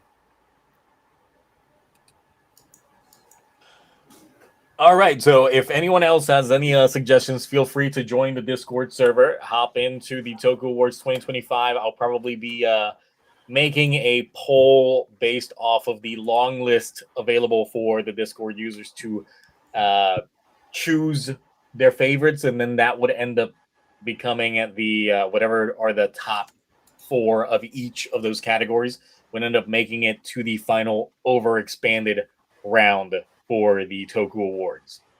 And on goes the editing nightmare from there, but I'm like already like, you know what? My set piece from the Toku Awards last year was fantastic. I'm just reusing that set.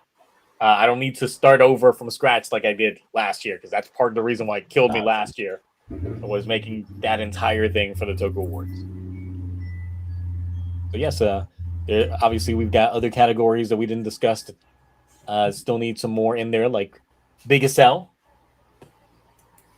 and Biggest Letdown. Now they're not the same thing. They're completely different things. Because Biggest Letdown means that you had hype for it originally, and then the payoff let you down. Biggest Letdown, Boon Boon Circuit, whatever it was called. You see, you even forgot the name. That means it wasn't that important. It was up until it came out. And let's see, Biggest L. Biggest L is just something that just sucked. I mean, I was the first one to put in Toei firing my Imamori, so I was like, that's no right there. That's one of them. Biggest L, that guy from Ninja Kid's response to AI.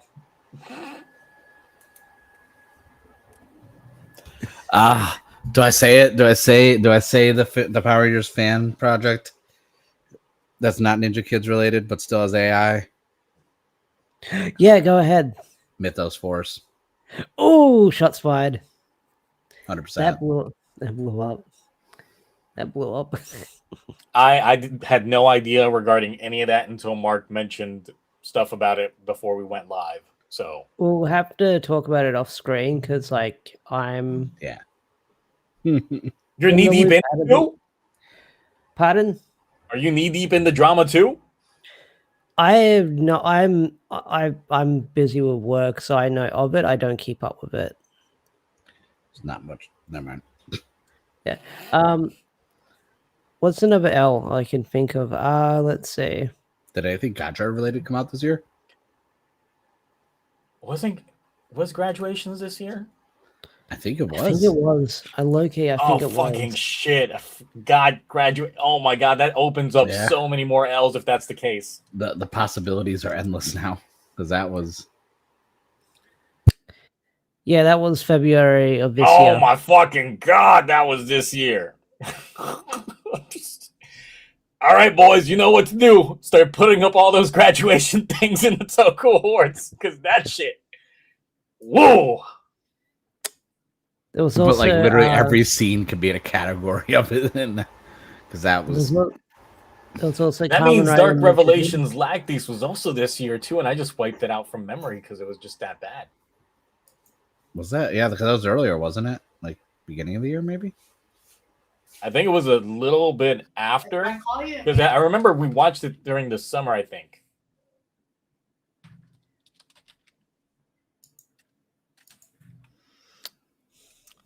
So yeah, that's terrible.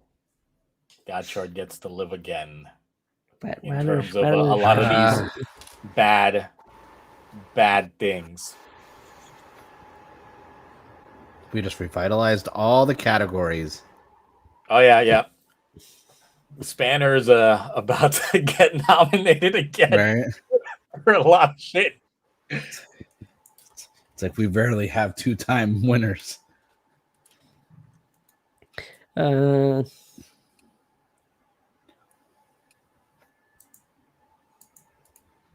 the hell? Why did Barbados freaking fourth form get a metal build release from freaking Bandai? Give me some. I'm trying to think of it as like one of those ring hunters that took a big L. I'm trying to think.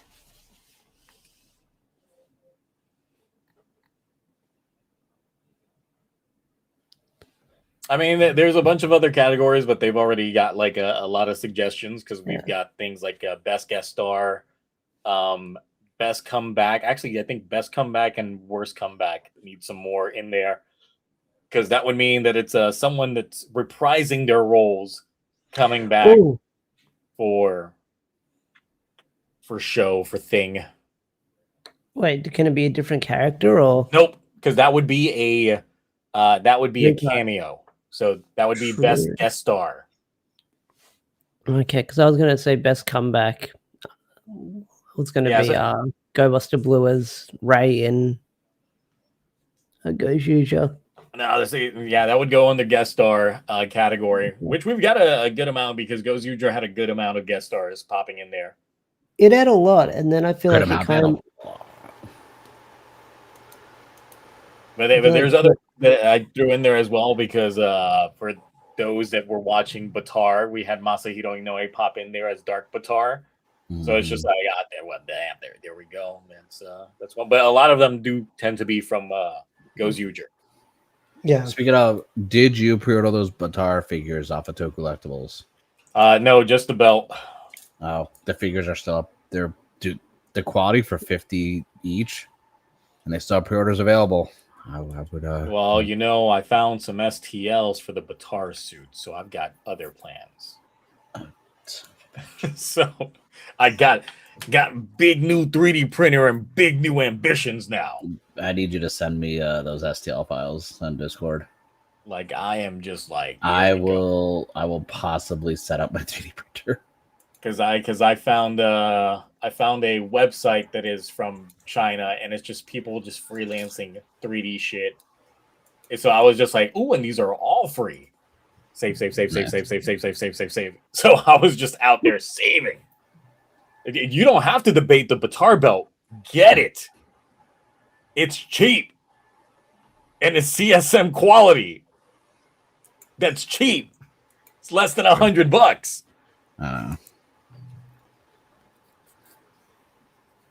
Like that's too good. All right. So, like I said, check out the Discord server for anything related to Toku Awards. Go ahead and get those nominees in so I can start making the polls for that probably some point in time next week. Priorities right now are literally getting these 2 reviews done and out next week. That is my goal for that. But Gavan,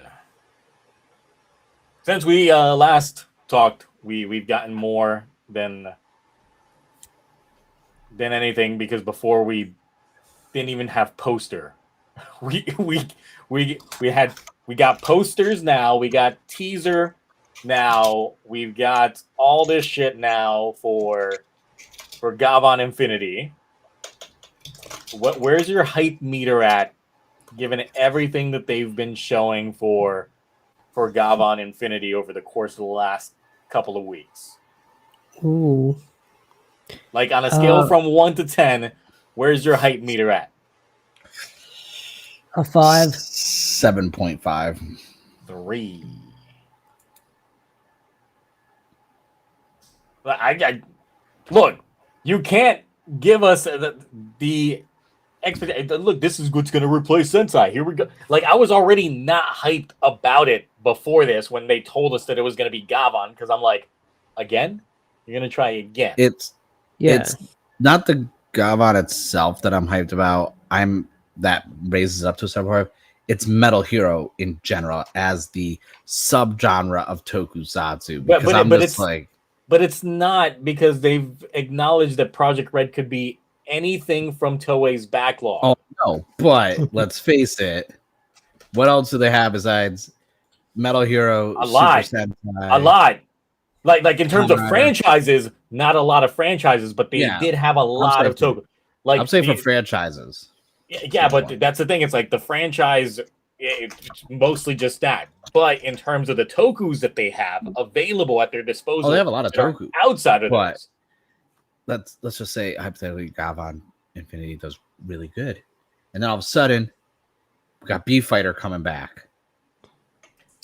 Yeah, but that's the thing. It's like that would shoo them into the expectation of it just being Metal Heroes, and I don't think they're gonna do that. Well, I don't think they're gonna do back to back, but like crazy or beat me to it. Spider-Man. Well, I don't think they can even do that. They could. They'd be like, it looks like Spider-Man, but due to international copyright laws, it's not Spider-Man. Look, the biggest one that I'm thinking of is Zubat, and part of the reason why is like, look, last year with Wingman, they were teasing Gavan out the ass, and now we're getting Gavan. This year with Goes Uger, they were teasing Zubat out the ass. So it might show an inner working on what they're possibly trying to do. And the thing is, it's like part of the reason why Metal Heroes was even a thing was because they're the only franchise from Toei that wasn't done by Ishinomori. while there were so many other shows that were Metal Heroes like, but weren't included into Metal Heroes because they were, you know, Ishinomori productions. Let me see their full list of IPs, the characters they have. Yeah, Ryukendo is Takara Tomy. You're not gonna see that. That's not Toei. But that aired on a whole different network, whole different like. Yeah, you're not gonna see that. It's like you'd probably see like Changerion has a high possibility. You have the Inazuman franchise. Helka Kaider can finally come back. What if they bring back a modern Legend of Dinosaurs and Monster Birds? I'd be okay with that. Like Akumizer could come back. Bycrosser could come back. Cybercop could come back. Like there's a bunch of different shows.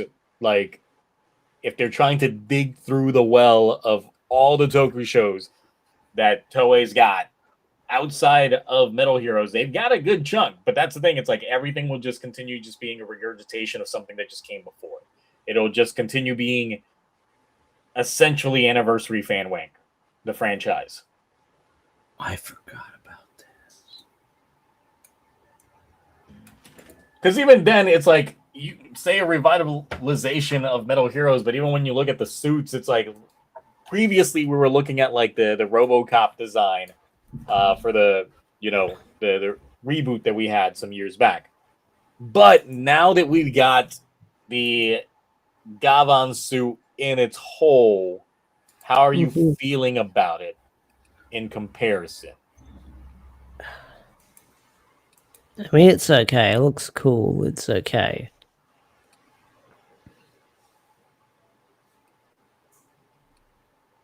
That's it. Just cool. Just okay.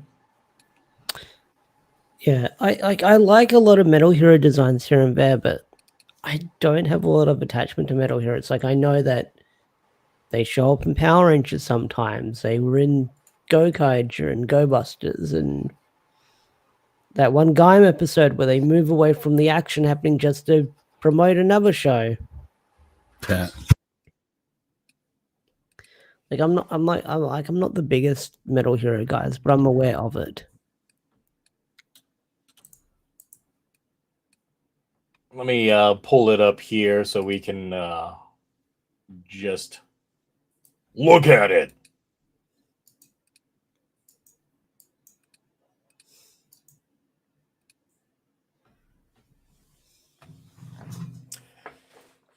See, I feel like proportion-wise, the chest to ab ratio is kind of weird. Like I expected the chest armor to be a little bit larger than it is, but that also makes the part on the abs just stick out like too elongated. Yeah, no, I think before they released this, when it was like just the poster with the arm looked cool and then the half helmet for the teaser looked cool, I don't know how I feel about the red to silver ratio on the helmet. You know what the thing about the helmet that I just can't unsee, and maybe the rest of y'all can't unsee it after I mention this, but he's got a massive Widow's Peak. I'm talking Vegeta's level Widow's Peak. Oh, fuck, he does. So I can't unsee balding Gavan with this. Oh, because if the eyes are right. Yeah. Oh, sorry, I got distracted. I went down a deep dive because now I'm looking at Toei's was it the Fushigi comedy series where it's all different Toku stuff, and I'm like, why can't Robocon come back and Robomaru? Like, I'm okay with those. So I got like distracted going into like a deep dive of some of their characters that they have that we haven't, that are like mascot style. But back to this, I also don't like his gun thing. I don't know what that is. I don't like it.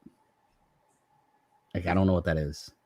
I don't like it. It looks like a repurposed changer from another franchise that just got retooled. But then again, we definitely are getting a lot of those. It's not. He's not shiny enough. Do I have to explain what a Widow's Peak is? So you know when dudes start balding and they start having like this part of their forehead just look up Eddie Munster. Eddie Munster is all you got to look up. I mean, even then, just look at Vegeta's hairline. Like Vegeta's, he's got the widow's peak here, and then it just goes all the way up, and then it's just head.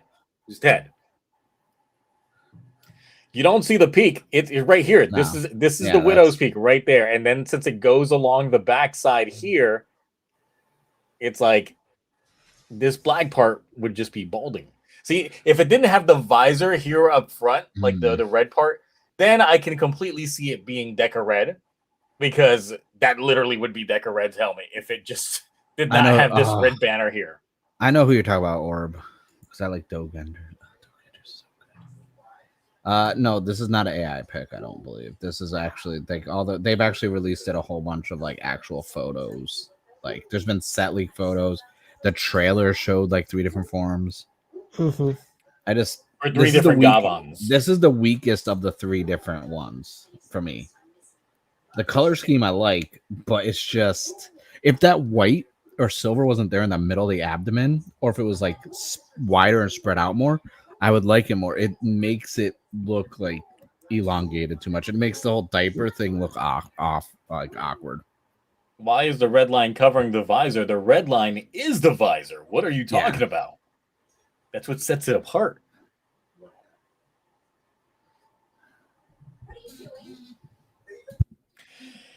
And then the other part is people were talking about his diaper, and I'm like, what diaper? He's just got a belt that has long schlong.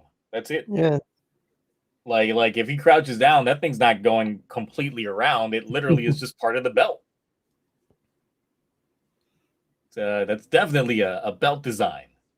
That is,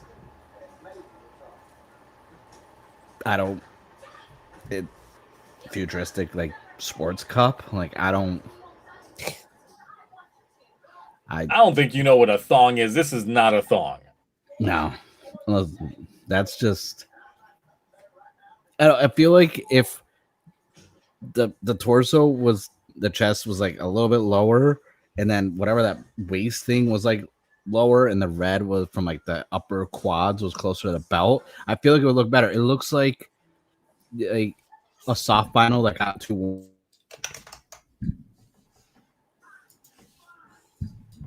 I didn't catch that. You like froze up for me, so I didn't cut catch out. that. Sorry. Yeah, I turned off my VPN actually because I didn't have one on.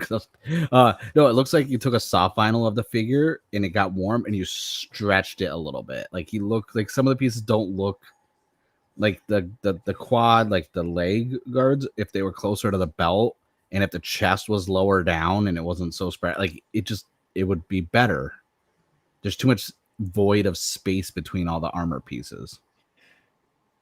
Yeah, I agree, and I think that's part of the things that like killed it for me, because previously when we were discussing the potential of the suit, we were definitely hyped by the potential based off of the poster, and then and how like shiny it was. I set my expectations high because Metal Heroes had some peak ass suits, and then I get this, and I'm like, I don't think I like it that much.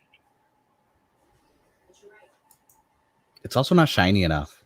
It's really not shiny enough. I mean, in the promo teaser that we got, it was definitely shiny there. I like that. This, they hit it with the matte finish by mistake instead of the semi-gloss.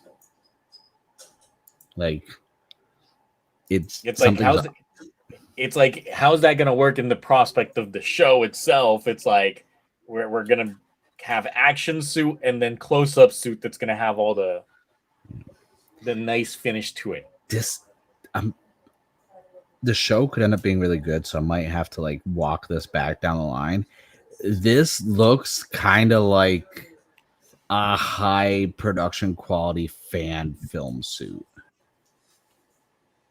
And I say high production because the fan film stuff usually is like, this looks like, okay, this is someone who cares, but didn't have the full like knowledge of how to make a suit. That's why it looks so PC and spaced out. Like the kneecap things are throwing me off like crazy. Like what are those attached to directly to the kneecaps? They screw into the kneecaps? Yeah, I'm looking at it now. Like and the leg armor also throws me off, considering that it's leg armor that covers the whole leg, but then they decided to do part of it black just so it goes with the symmetry. It's like, that's a weird choice right there, my guy. I mean, it did the same thing for the arms, but that also fucking stands out. Like, it could be fixed though. This is easily fixable. Just like make it shiny. Either make like some of the pieces bigger so they get closer to the other pieces. They've already filmed the show, Mark. Listen, I'm saying the suit itself can still be improved on. It's not a lost cause, so I don't hate it. It's just, it's not shiny. Like, where's the trailer one? I want the trailer shinies. Then again, who knows? Post-production, they can make it shinier. This is a still frame. Like, yeah, they will definitely spend the budget to make it very shiny. Yeah, bad lighting. Like, I don't know why, but no matter where I turn my head, it looks like the head is always, like, the visor is always staring at me. Like that Vigor, the Destroyer poster in, like, painting and, like, Ghostbusters 2. I don't know why. Like, no matter where I go, he's, like, looks like he's just glaring at me. Like, it looks like he's got teeth and he's just, like, I hate it. Like, why is this dude... He looks like... Why is he smiling at me? It's like the Death Ranger Ash. Oh, yeah. But not as cool. See, the thing is, when they did the initial, like, teaser of the helmet, like, I like what I saw in the teaser, and the thing is, it looked like a Bokanger helmet in the teaser as well. Yeah, it did. It straight up made me think of Boken Silver. But then, like, seeing it afterwards, I'm like, oh, that doesn't look as great. They might as well put lips on that helmet, honestly. Like, that shit's just... Dude. And the thing is, it doesn't have, like, the light up Metal Hero eyes. Maybe that's something that they throw in, like, post-production. See, that would... See, some lights on this would make... Like, if that little circle thing on the chest lights up... Yeah, because that's the entire thing. It's like, you know, Gavan and a lot of, like, the Space Heroes had the light up components on, like, the chest piece and things like that. But here it just seems so muted because of the lack of that, and the trailer not really showcasing that. Yeah. But it made me think that, at least from the teaser image for the poster, that the chest piece itself was just going to be more of a, like, black finish, and then everything else would be like a visual, like, LED that would be streaming across the chest. Something like that would honestly, like, make the suit stand out dramatically more. And if there was, like, some red LED, like, lights going in between all the pieces on the arms and legs, I think that would actually improve it a bit. I need some lights on it. And yeah, that was one of the big standout things for Gavan, was it had little light ups in there. And I need that mouth to stop looking like that. Why? Like, I can't. Like, why? It's the more I stare at, the more I'm just like, I hate this helmet. And the thing is, as a fan of Red, I'm just like, man, y'all could do better. I think because you're a fan of Red, you set the bar, like, higher. Well, that's the thing. It's like, I love me some Red. Obviously, I do. There's no... someone said red LEDs would be too much red. There's no such thing. There's no such thing. Because look at all the void space where you could clearly see there's, like, detail in the arms where it's black and there's nothing there. Why put detail on it if it's not going to be visible? Look, like this part here in the abs could just be red LEDs that, like, rotate and then, like, have an arrow pointing down to the crotch, like this is where the goods are, like a neon sign. Bzz, bzz, bzz, bzz. And then I'd be like, look at that. He's trying to show you where the business is at. Right before the finishing blow, it's like, here comes the money shot. But I think I also have to see the show. Like, I have to see it in action, because, like, anytime we sell photos or magazine scans or anything like that, I'm like, I hate it. And then the show comes out and I'm like, all right, you know what? Maybe I was wrong. It's like seeing it in motion, but it just depends in terms of what caliber we end up seeing it in motion. It better be shiny in motion. It better be shiny, and there better be some sort of lights on it, because if that visor stays like that with no LED around, like, if there's a red border around the red strip in the middle, that'd be cool. But that freaking mouthpiece, like, that shit's bothering me so much. Because it's like, let's take, for example, the Zed suit. It's like, it's great, but it definitely looks better at night. Yeah. Especially with the light ups. But then we get to, like, the day shots, and it's just like, I can see the stitching in the fabric. I can see the fabric bend because it's not armor and, like, your arms and shit like that. So it looks a little weird. Like Nox Knight looks definitely cheap in some of the reflections for the. I've seen cosplay versions of Zetz's main form and also Nox Knight on Instagram that look better than daytime shots of the suit in the show. And I was like, damn. Like one of I was like, shit, okay, like who are these people? Why are they like why this person should be hired by a studio? Would the action just be like Sentai but Gavan? It depends. It really just depends on who they have as their action director. Yeah. Because the thing is, it's just like name gets thrown out there all the time. It's Koichi Sakamoto. Because everyone gets them for the big action shots, and you can definitely tell when he's directing the action for an episode, no matter what the franchise is. Because the thing is, it's like there do be episodes of the Sentai that definitely be hitting high marks with their action sequences, but it just depends on who was the action director.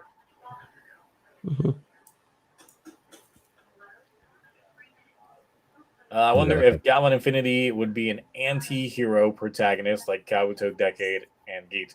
I don't know. So the thing is, like, so based off of the teaser trailer that they've we got, said, yeah. So it looks like it's multiversal Gavans, Highlander style against each other. Is the thing I took away from that trailer? Yeah, I always got it from like a standpoint of like an intergalactic mystery, like who is the hero type thing, like what's going on, like. But the show's called it's Project Red, so you already know. Yeah, well, I know, but sadly, I'm just saying, the franchise gives it away. They can support that era mystery to it, you know. I'll be right back. I think the part that threw me off originally when I was watching the teaser is when they swap between Gavan and then the other two. I thought it was form changes. So I was like, okay, that's a more interesting dynamic if it's form changes. But as people started digging through, especially on the gold one, and looking at the shot, they were like, that's a feminine frame, so that's possibly a female Gavan, and these are all just different Gavans, so that's where a lot more things got thrown that way, that it's more of a Highlander type. Especially given the words that they were throwing in there at the end. So, I mean, what were your impressions from that? So the difference, it's like I didn't catch on that they had a female friend when I first talked about it, but yeah, we're getting more than one Gavan. We'll see where that goes with the show. I mean, people have been wrong before. I still remember when ZO got revealed, and there were so many folks on the train that it was going to be our first female Kamen Rider lead. Yeah. Just because of the bust. Only because of the bust, and that was it. I'm like, but is it really? So I was not too much on that train. Yeah, I can see looking at ZO, I can see where they're getting at with it. Plus the color scheme, but I'm like, the color scheme doesn't mean shit. Yeah, I mean, we had a pink rider for Xaid. So let me see. I'm going to pull up the teaser here, and obviously going to be going incredibly slow with it because of claims, even though I don't monetize these things. Let's see here.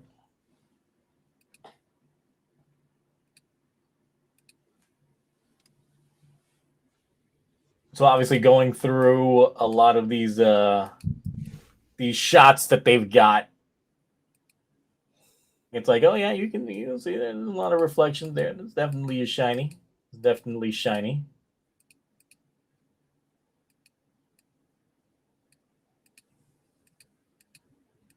I'm trying to get to see. Look, the way that this shot here, like, had me look at the chest piece, it really made me think that the chest piece, like the silver parts on here, were more like an LED rendition onto the black pieces versus what we're seeing with the other image that we're looking at.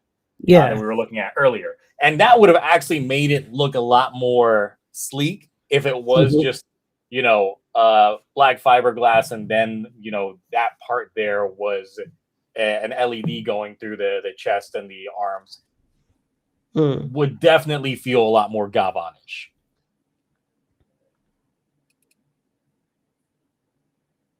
And then we cycle through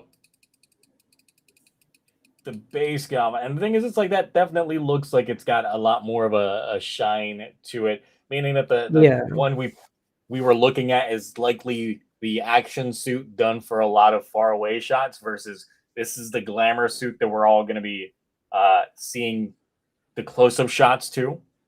Mm-hmm. But then we transition to The blue one. Blue, silver, but I know it's like all over the place. But the second I saw this, I was just like, that's Mugen Ghost. That's Ghost final form right there in the chest piece. It looks all like y'all really just reusing some assets there.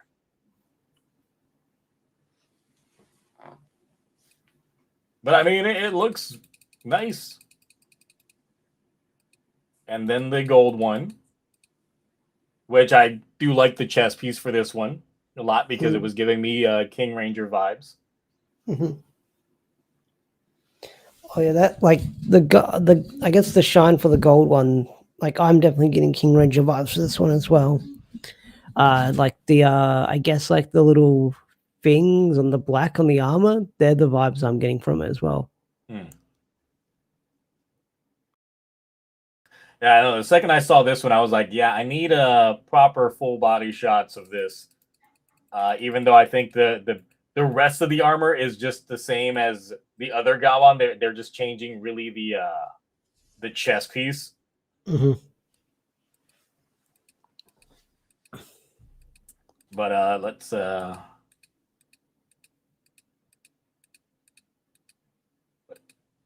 do you recognize that blade?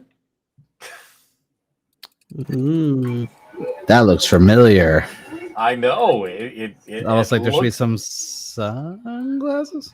Okay. They were like, these suits too bright. We need some sunglasses for that.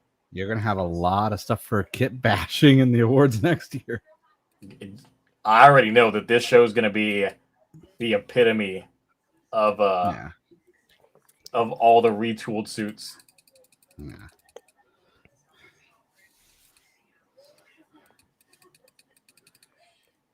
I'm not gonna lie, I'm really excited for like the toys though. I saw the toy listings. I don't know if you have those to pull up after. I don't. See, like, this suit look like okay. This shot right here was cool. Like that's why I did it as like my thumbnail. Let me see if I can pull up the toy list. I can put it in.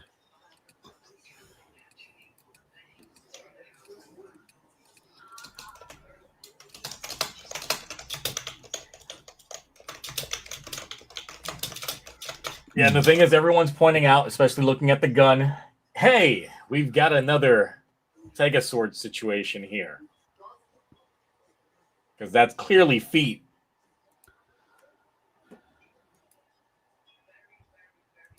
That's clearly feet right there. We got ourselves another mech gun.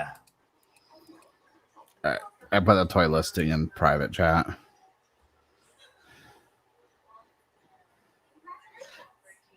I was thinking that was the Lupin changers as well. Yeah. When I first saw it. And then it's like, the Zanglass sword. Y'all didn't even try covering up the nose part. Like, y'all could have at least done a little bit and tried to, like, cover up the nose part of the sunglasses. To make it look a little bit different. Yeah, they could have 3D printed something or, like, you know.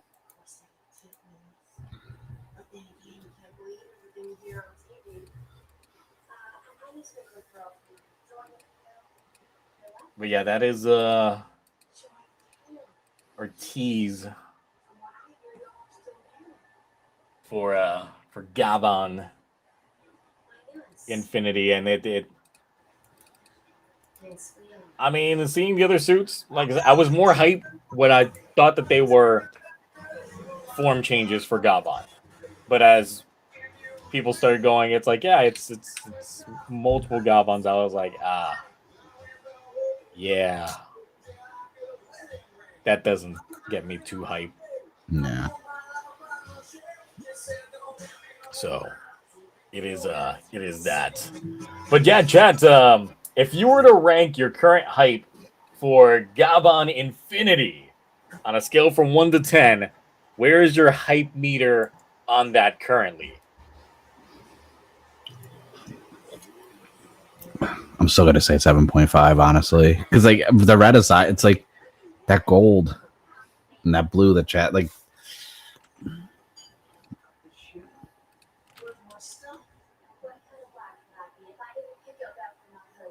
-10. Wow. Let's see. The Exchanger, 3 modes, gun, battleship, robo, vehicle weapon, jet, vehicle weapon, drill, And changer and sword. So the release dates are accurate. So that means this is coming out around Valentine's Day. The debut. Not exactly. Or yeah, because the toys could have come out before. Yeah, remember. They've been releasing the toys. Yeah, they've been yeah. Gotchard, we got a month before the show came out. That's true. Mm-hmm.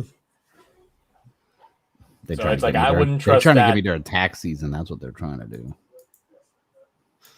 Yeah. I don't even want to think about tax season next year because I do. It's probably going to be ass. It's going to be good for me. For once. Well, the toys for Gavan are dropping. Yes, the first set of toys drop on Valentine's, which is why it could potentially come out. Yeah. But actually, what day of the week is that? Let's see. That is a Saturday. Yep. So it would be during a superhero time block. Technically, for us here in the States, but that would have to have a release date of the 15th in Japan for that. Yeah. So that means the toys come out a day before or a week before. I'm waiting to see if it gets candy toys. Let's see. Man, no one's rocking a 6.7. No 6.7s in the chat. Look, I have to live with 6.7 every day because I have a 7-year-old. That's horrible. So I have to deal with. Sorry for your pain. For all of those, it's everywhere in public. I was like, stop. Restaurants are now removing 67 from their ticket items. In and out goes from 66 to 68 now. They actually had to stop because people would literally stand around and wait in large groups. How would superhero time work now? The same it always has. Yeah. It's still a superhero time. Yeah. It was never called the Kamen Rider Sentai Power Hour. It was just superhero time. They're just replacing one superhero with another superhero. So yeah, it's still there. Yeah.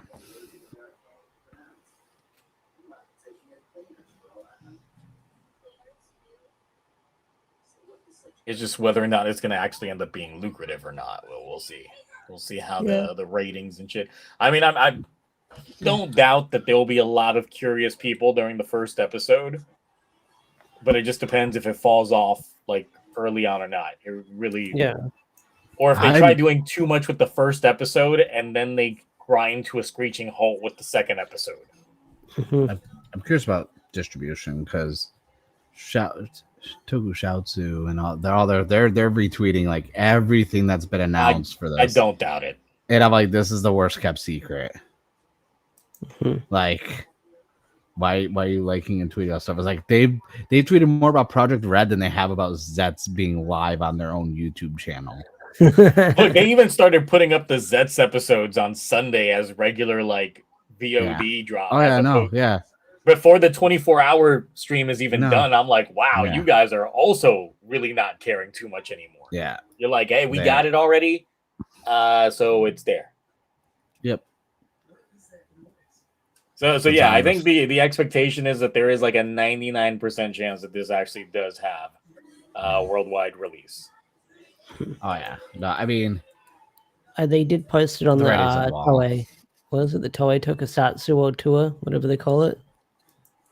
Yeah. Well, so I was like, yeah, I mean, like I said, it's worst kept secret. Like they aren't even hiding it.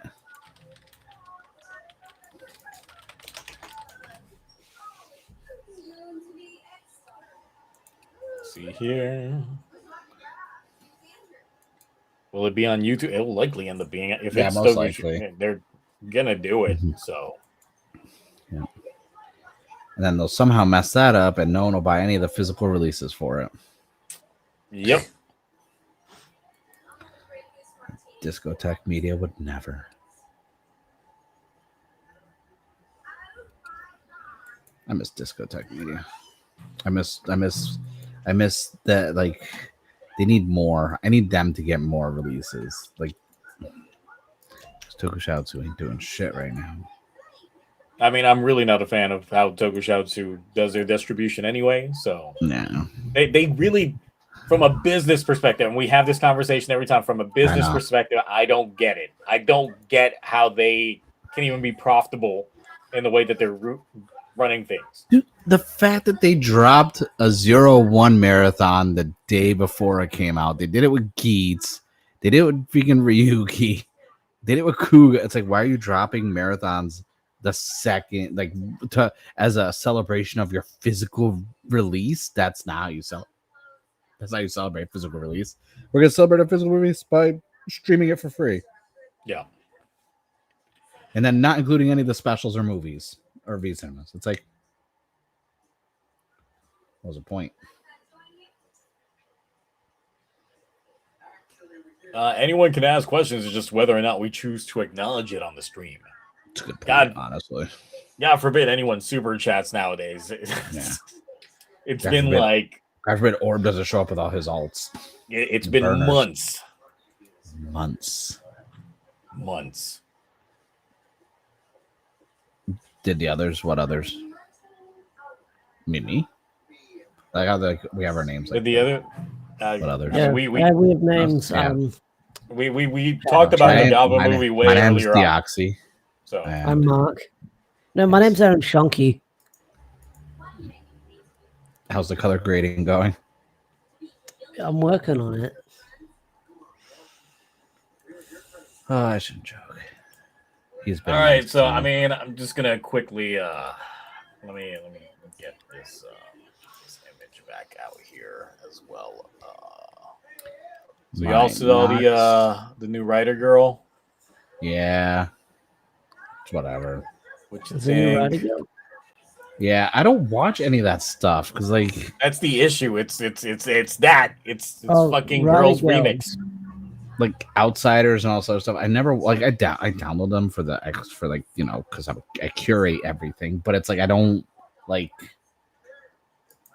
watch most of it. Like Outsiders, I watched half an episode for obvious reasons. Other than that, I'm like, I don't. Thing is, so they teased this at the very end of the Last Girls remix, and I was like, "Ooh, that one looks interesting." Now the thing is, it's like I do actually like the suit. I would actually say that I kind of like the suit more than I like Gavan's suit, but that's a whole different thing. The thing is, it's like the color is not what I was expecting, though. I understand the homage, but it's like I really was thinking it was going to be white. I don't know. I don't mind it. I kind of okay. So the collar and that. Hold on, let me make sure I got the right movie. So I don't want to make a bad reference. What was it called?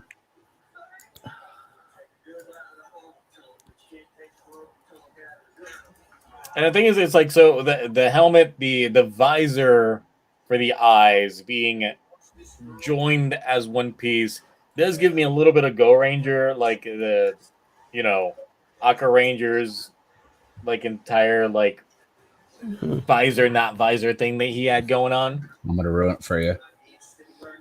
Look up the Spaced Invaders movie from the 90s. the spaced invaders. Yeah, spaced invaders. And you'll be like, son of a bitch.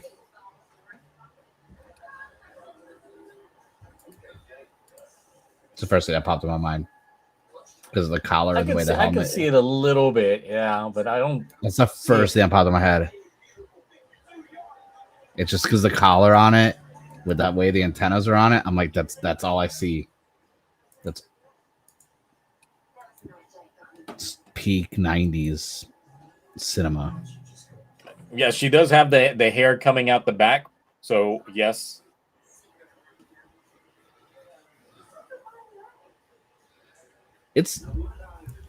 I'm not gonna lie, from a female rider standpoint, I think this is one of the better female rider suits. Oh no, absolutely. I like 100%. Because it's not just like a suit, it's like there's some femininity to it, but also like that color scheme. Mm-hmm. Also, the undersuit is more than just a base color to it. Like there actually is some more going on there, and I'm just like, it's crazy that they went out of this way for just this special. Because the thing is, even like the rider belt that she's rocking has that touch of femininity to it as well. Like this is de facto one of the most feminine looking rider designs out there. Oh yeah. And by questions about the Nepo baby thing, the reason why I threw that into the stream title is because, in case you didn't know, the actress that is playing her is Fujioka, the original Hongo Takashi's daughter. Oh shit! Just like Wingman and his actor also playing Kamen Rider Ichigo in one of those crossover movies we got a few years back is also his son. Then yes, Nepo baby. Now the big question is, this is the big mystery that I always raise up to folks on Discord when we're talking about it, because we don't know who the mom is. Okay, but I'm pretty sure Fujioka's like in his 70s. Yeah. He is 79 years old. His kids are in their early 20s. Jeez. Do the math.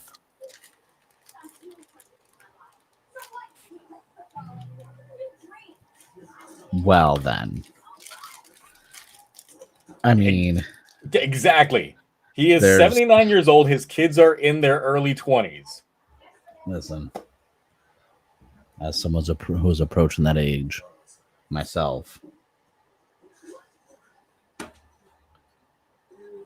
no. In terms of the mom, we don't know who the mom is. Believe me, I went into like a deep rabbit hole, deep dive, trying to find out who is the mom, because the mom clearly can't be anywhere close to Fujioka's age. No, would have already hit menopause. True. And then here's assuming that all of his kids have the same mother. Then once again, like what's the age gap we're dealing with here? So that's the bigger mystery. Wait, there's some other mystery. Nah, we don't want to ask. This is one of the bigger mysteries.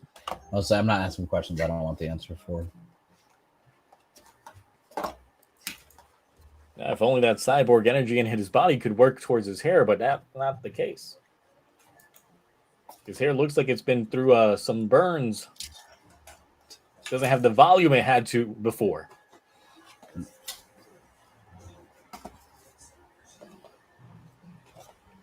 Instantly thinking more than one wife. The thing is that his kids are all within, proper age gap to each other, to the point that it would make sense if it's the same person that's their mother.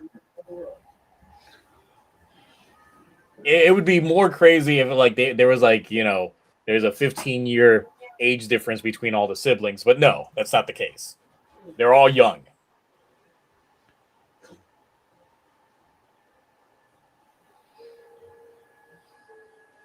It's not about the math is making me upset.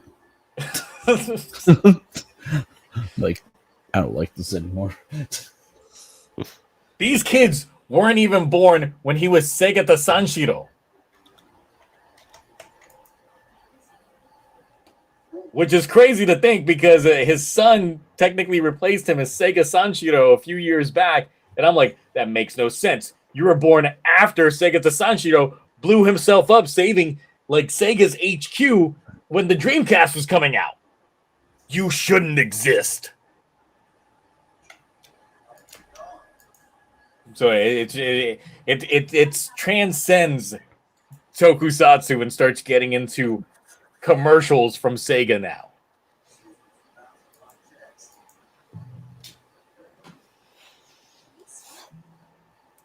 Yeah, it's weird. But outside that, nice soup. I know, 100% nice soup. Really nice soup. Side tangent aside, and the bigger question that will give everybody food for thought.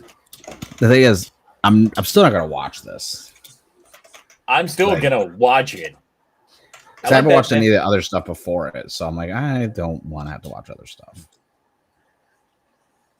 It's just like I'm still downs for it. I'll watch the Henshin, obviously. Like I'll watch the Henshin. I mean, everybody will play that. I'll grift on that and do a YouTube short real quick with a reaction for it. Okay, I'm not opposed to low hanging fruit here. Okay, have you guys seen my YouTube shorts lately? All the low hanging fruit, just pluck, pluck, pluck, pluck, pluck, pluck, pluck. It's possible to choose a cyborg. We don't know. Whether they got to explain the entire plot point in the next thing. They gave us some teasers. But if that's a cyborg, it's still his daughter, then I have even more questions. Yes. Like, we're talking like the Optimus, AI robot that like Tesla's doing? Or are we talking My Real Doll? Like, what are we talking? I mean, technically, if we were to go based off of the original lore of Kamen Rider and what was touched upon in Kamen Rider Spirits, is that technically, because they became cyborgs, they would never age. Though, however, because of all of the crossovers and shit we've had, Fujioka's actor and the rest of them pop in over the course of the years, we clearly see that cyborgs age. But technically, they shouldn't age. Technically. But because, we got to keep bringing back the past actors. Yeah. They age.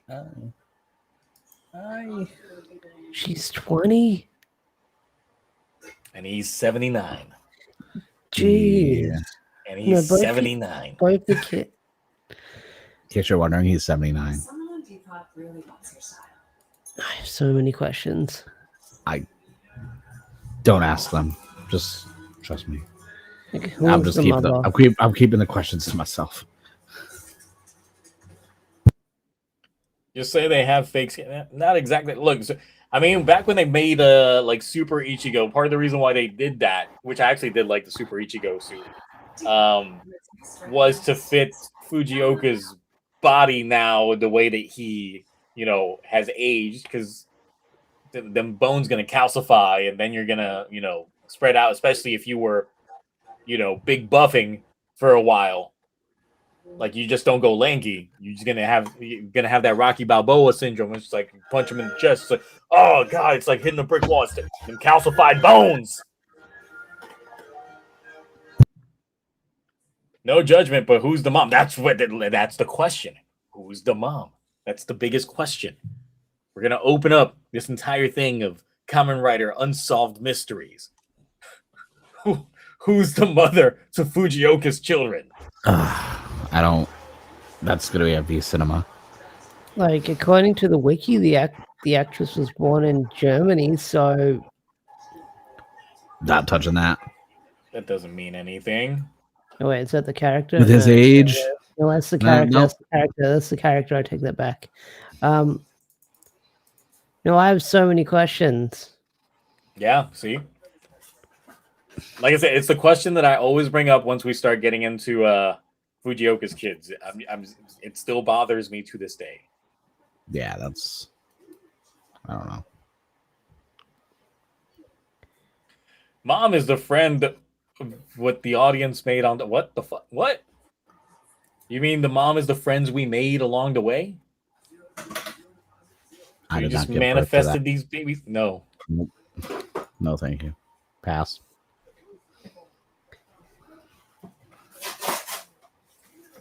This is Shotaro Ishinomori now. I'm in a deeper rabbit hole with Cyborg 009.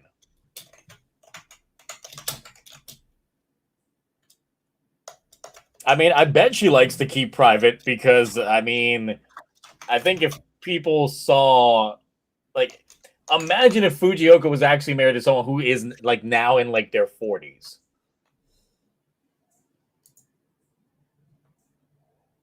Because that's what I'm thinking, is that the mom is someone who is now, like, in her 40s. Yeah, 39, that's like 41, maybe 42.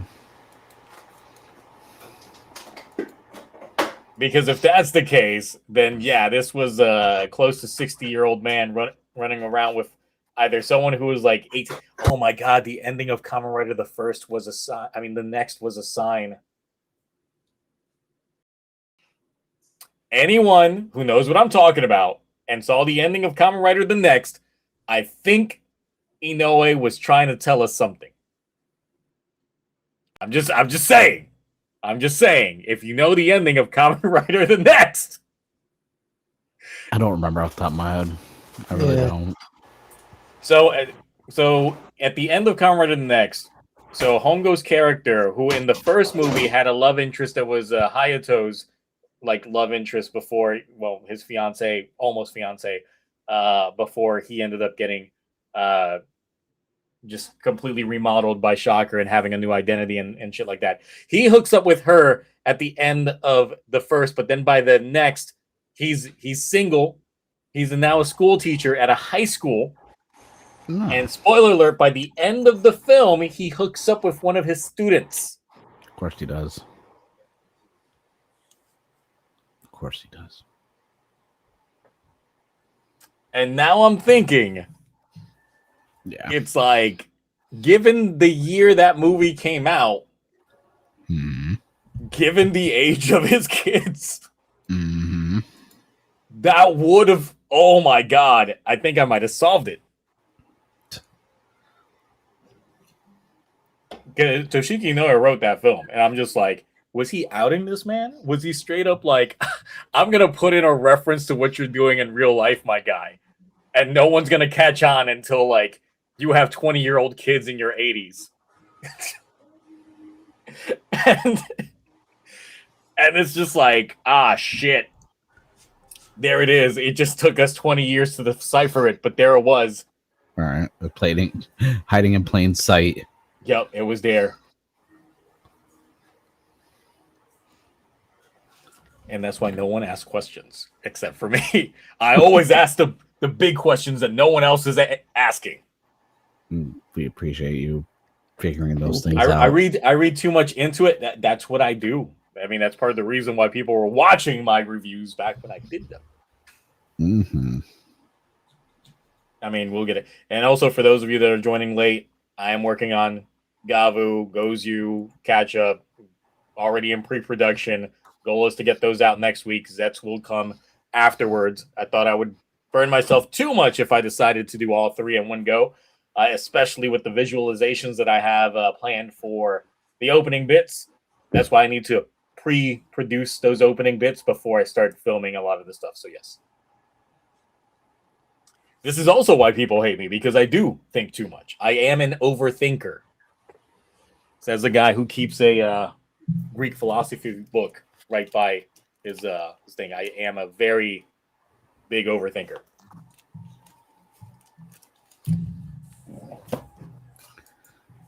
So we got a couple of things. I got the Art of War, and I also have the U.S. Constitution in leather bound. Just in case someone tries to clap at me with some constitutional things. Like, listen here. I know my Constitution. Sometimes if I eat too much cheese, I get constituted. Then I gotta have prune juice and warm milk. Makes me feel better. Come on, people. That's a constipation joke. Come on now. Girls Remix is still a thing that is still going to happen, but it's done by Gottschalk's writer, and it still ends up having its problems. He was working on Girls Remix before he even got Gottschalk, but so how'd they give him Gottschalk then? because they needed light-hearted storytelling. There's no storytelling. There was telling. Yes. There was indeed telling. Surprised Toei didn't cancel Kamen Rider for freaking Project Red instead of Super Sentai after Gotcha. Knowing Toku and Girls remakes, they're probably going to give a very loose explanation that's not gonna be that deep for her origin. Absolutely not, especially given the runtime that we have for Girls remakes in general is not long enough to do it.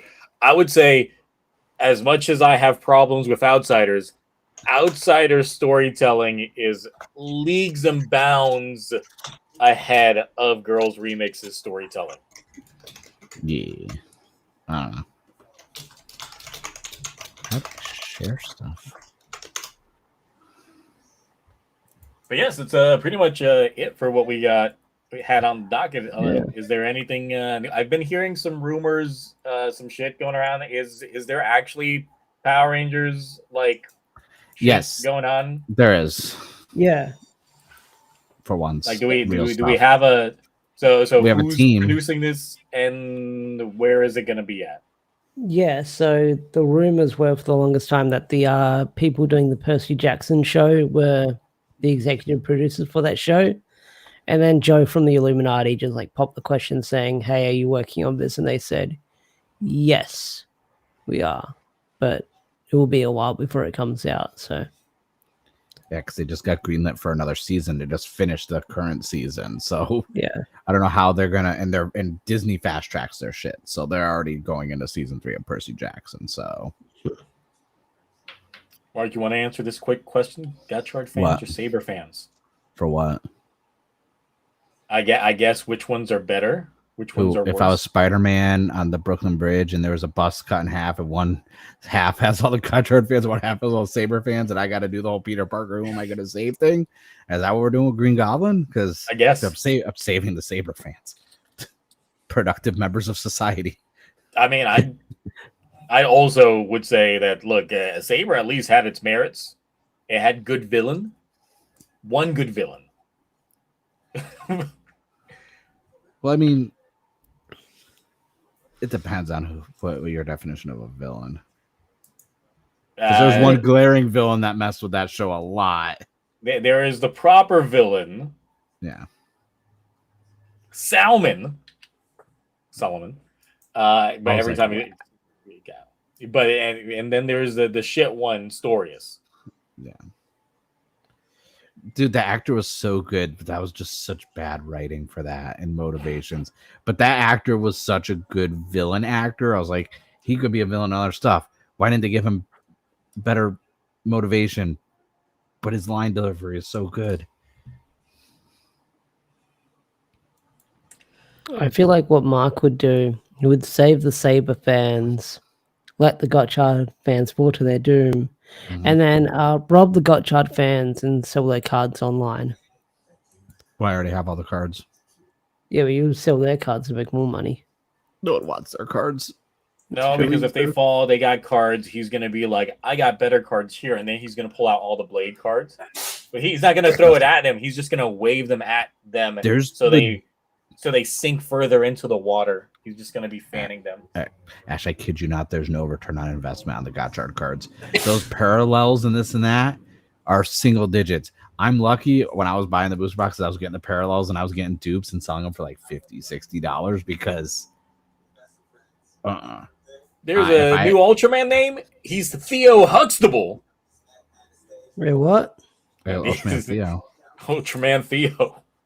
The first thing that popped into my head, it was Theo Huxtable. I was going to say a theologist, but yeah, Theo Huxtable. That would be top 3 responses. Yep. Also, say I'll put out a private link for you. Just as how cheap it is. Rest in peace, Theo, because he did a. Yep. Yeah. What was it this year or last year that he drowned?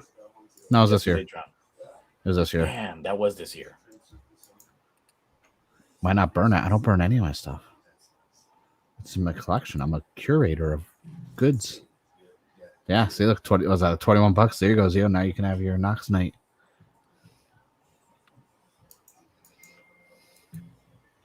Thing is, do I want it though? Of course you do. Why wouldn't you? Because I'm not a big fan of just these belts in general. They're just smaller. Like if it's the larger, like once we actually get adult-sized one, then I might care. But I'm I don't know. I already just not.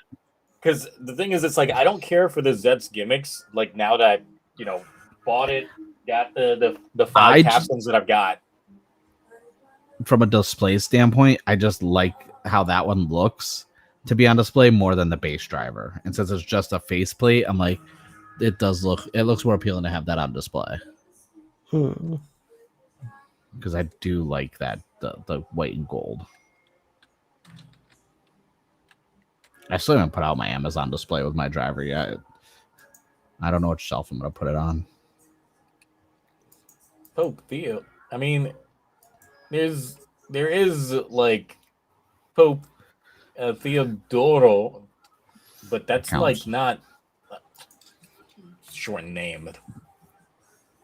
I don't think anyone ever called him Pope Theo. Either of the popes that were Theodore. Hear me out. What if you do a hybrid of Ultraman with a chipmunk and you could be Pope Theodore, Ultra Theodore, Pope Ultra Theodore? You hit 3 different demographics right there. You're getting the Toku fans. You're getting the people who like tongue-in-cheek, jokes and satire, and then you're getting the furries.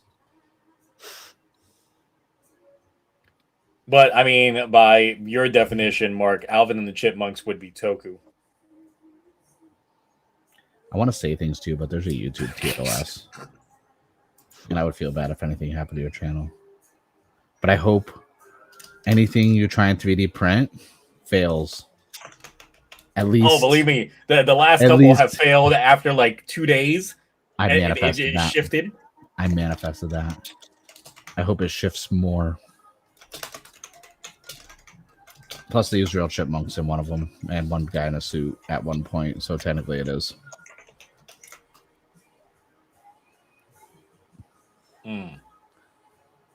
I draw the line at singing chipmunks. Actually, I've never seen those movies, actually. I saw the first one like 20 years ago. Don't think I have either. I think I might have saw the first one because I had the guy from Clerks in it, in Mallrats. Or not Clerks, Mallrats. Yeah. The guy from My Name is Earl. And I like him. He's hilarious. But then I was just like, I've aged out of that demographic to watch that. And David Cross is in there, and he hated working on those movies, but he said, hey, at least they paid for like my beach house or whatever. Oh, yeah, no, they got paydays for sure on those. Those are just... Those are movies just print money. They're not going to win awards, but they can make money. Where can I find it? I can't find it. Stupid. I'm like 12, 15 pages deep. Yeah, I'm trying to look at some stuff regarding this Power Rangers thing. It's like, give me a reason to be excited. Give me a reason. Give me a reason to be excited for this new Power Rangers. No. It's Power Rangers.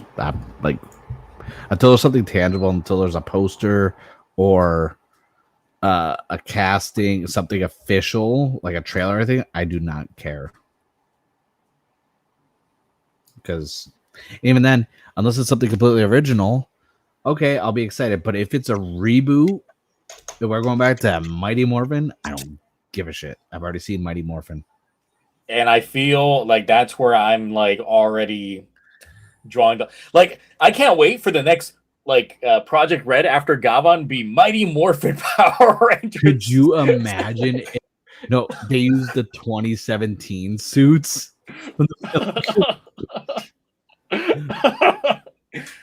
So it's like, hold on, we got this for you, Hasbro. Here it is, Project Red, Mighty Morphin Power Rangers. It's more successful than that movie. Oh my fucking god! They actually have a real Goldar that's not melted plastic with a magnifying glass. I mean, Elizabeth Banks can stay with the whole Krispy Kreme donut stuff. We can keep that though. Like reasons. I cannot find, what is that one even called? Where are you? There you go. Was what called?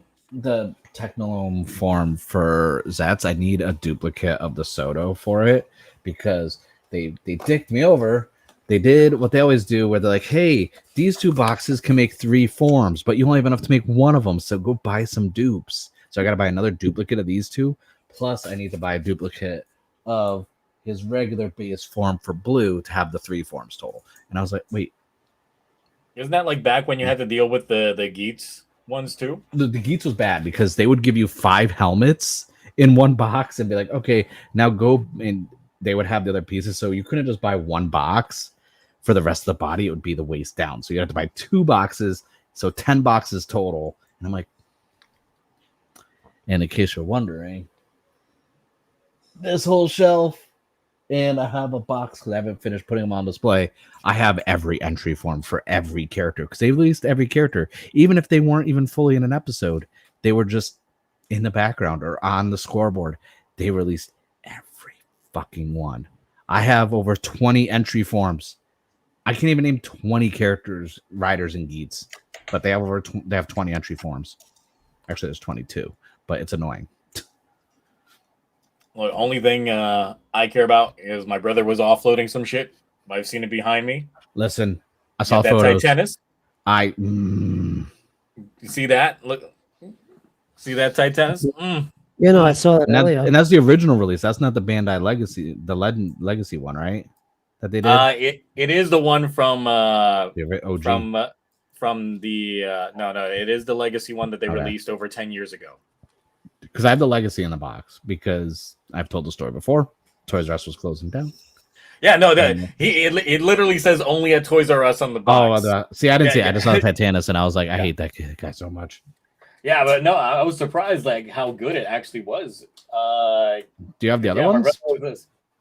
No, well, my brother was essentially asking me if I wanted anything from his collection, and he was essentially like, I could have gotten the entire thing. I could have gotten the Dragon Zord and the, but I chose not to.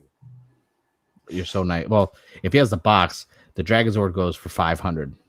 Yeah, he's got the boxes for everything. Everything is still in box, and he's gonna sell them on eBay anyway. No, because he'll get screwed over on eBay because the purchaser's protection is such shit right now for collectibles. They could easily scam him out of it and be like, oh no, it wasn't the way it said, and then they keep it and he doesn't get to keep the money. He has to refund it.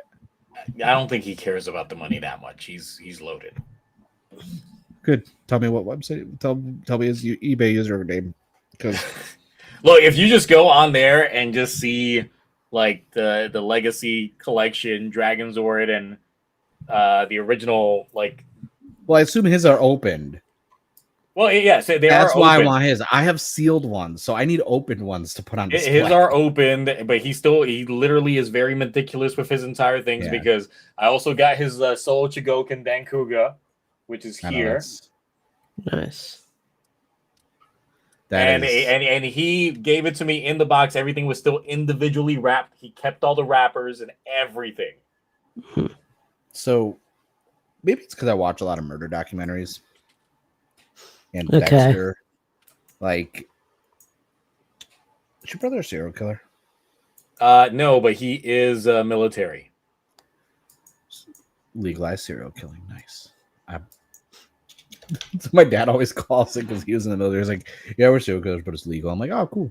Not really, because like anytime I've known people, they're either sociopaths or military that are that. Because that's my dad is that with all his camera stuff. They're all wrapped up in bubble wrap and everything, every box, every piece of styrofoam, every little slip baggie saved. And I'm like, I'm sitting here just ripping things open with my teeth.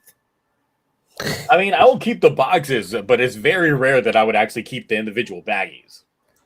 My wife says I can't keep. My brother's been very meticulous for the details of stuff. So, yeah.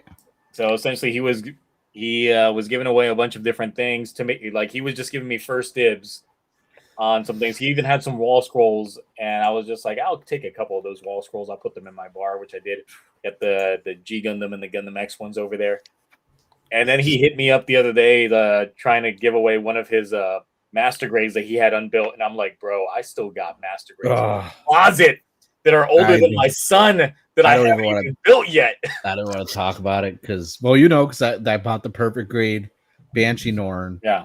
because it was on sale, and I'm like, I still haven't made any of my master grades. I have 3 perfect grades and 1 realistic perfect grade that I still haven't built, and I'm like, one day. But there's why I asked, because Titanus in the box opened is like $700 or $800. Well, Damn. Yeah, they're for even the legacy ones. but I'm not gonna sell it. Like, part of the stipulations to my brother was like, you're not gonna resell these. And I'm like, fuck no. For some odd reason, the legacy ones are worth more than the OG ones. It's because of the detailing. Like, looking at this and remembering how the toys was back in the 90s, it's like, no, the sticker work on this shit is actually very good, very high quality, very high detail. The articulation on here is actually very nice as well. Like, it is good. I know. Next time I go back home, I gotta grab some of my stuff to bring back because I want to put them on display. Mainly, I just want my Thunder Megazord because, you know, Die Ranger. I need my Die Ranger display to be obnoxious. I've got the Ninja Megazord movie in the box. I'm thinking about taking it out because I think it looks nicer on display than being in the box. That's another one that my brother was trying to give me as well. Was that? That's a nice box for such a horrible looking Zord in the movie. Yeah, no, I've got like the box. They should just did stop motion with the actual toy instead of like whatever they did in the movie with the CG. I would say one of the dream toys that I really want. Yeah, that's the same one. Yeah. So I'm wondering if I should take this out of the box or not. Another one of the dream one, because I had a friend back when I was in elementary school that had the Serpentera. Okay. Yeah. And just like, and the thing is, it's like, I guess because it was so expensive, even in the 90s, like it was one of those that the mom had set it up and was like, literally, you can't touch this because of how expensive this is. So, I don't know how to say this. I broke mine when I was a kid. You probably played the fuck out of it, though. Oh, fuck yeah. I broke so much stuff from that time frame. There's reasons why I didn't get a Legend release, pre-release. Like, I broke so many of my Zords because, like, I would, you know, if I was good, I got to go to Toys R Us and I would buy Zords and shit. All I did was collect Ninja Turtles and Power Rangers. That's Serpentera. I was doing a whole scene, right? He was in there was a low tree branch, and I was like, let me tie some string. And you died. You died, and then you suddenly sped motion really crazy for me. Yes, I know. I saw it. You stopped, and then you were like, so I hung it from a tree because it was flying when I was playing with my Megazords, and it dropped and broke. So as you know, I got my SMPs like Daimugin, this and that, and I'm like, I want stuff to scale, and I'm like, Serpentera, the original one, is to scale with the SMPs technically. So I have bought a Serpentera recently. Oh, you bought the Japanese one? No, because it's super expensive. I bought American, and that shit was still like $300. I mean, but in the box, mint, so I can put on display. Because even though I broke some of them, I fixed them with like glue, and I still have most of them in totes. They just look like trash. There may or may not be a couple Green Rangers with like glued on dragon shields because I was breaking the shit out of my toys. All of them. But yeah, Serpentera is like, that's a grail for a lot of collectors. Oh no, absolutely. That is like that along with this was like my dream like childhood toys that I like wanted. Well, you should pre-order the SMP clear color Titanus because it looks amazing. No, because then I would have to build it. That's true. I would never build it. Stickers. It comes with real chains though.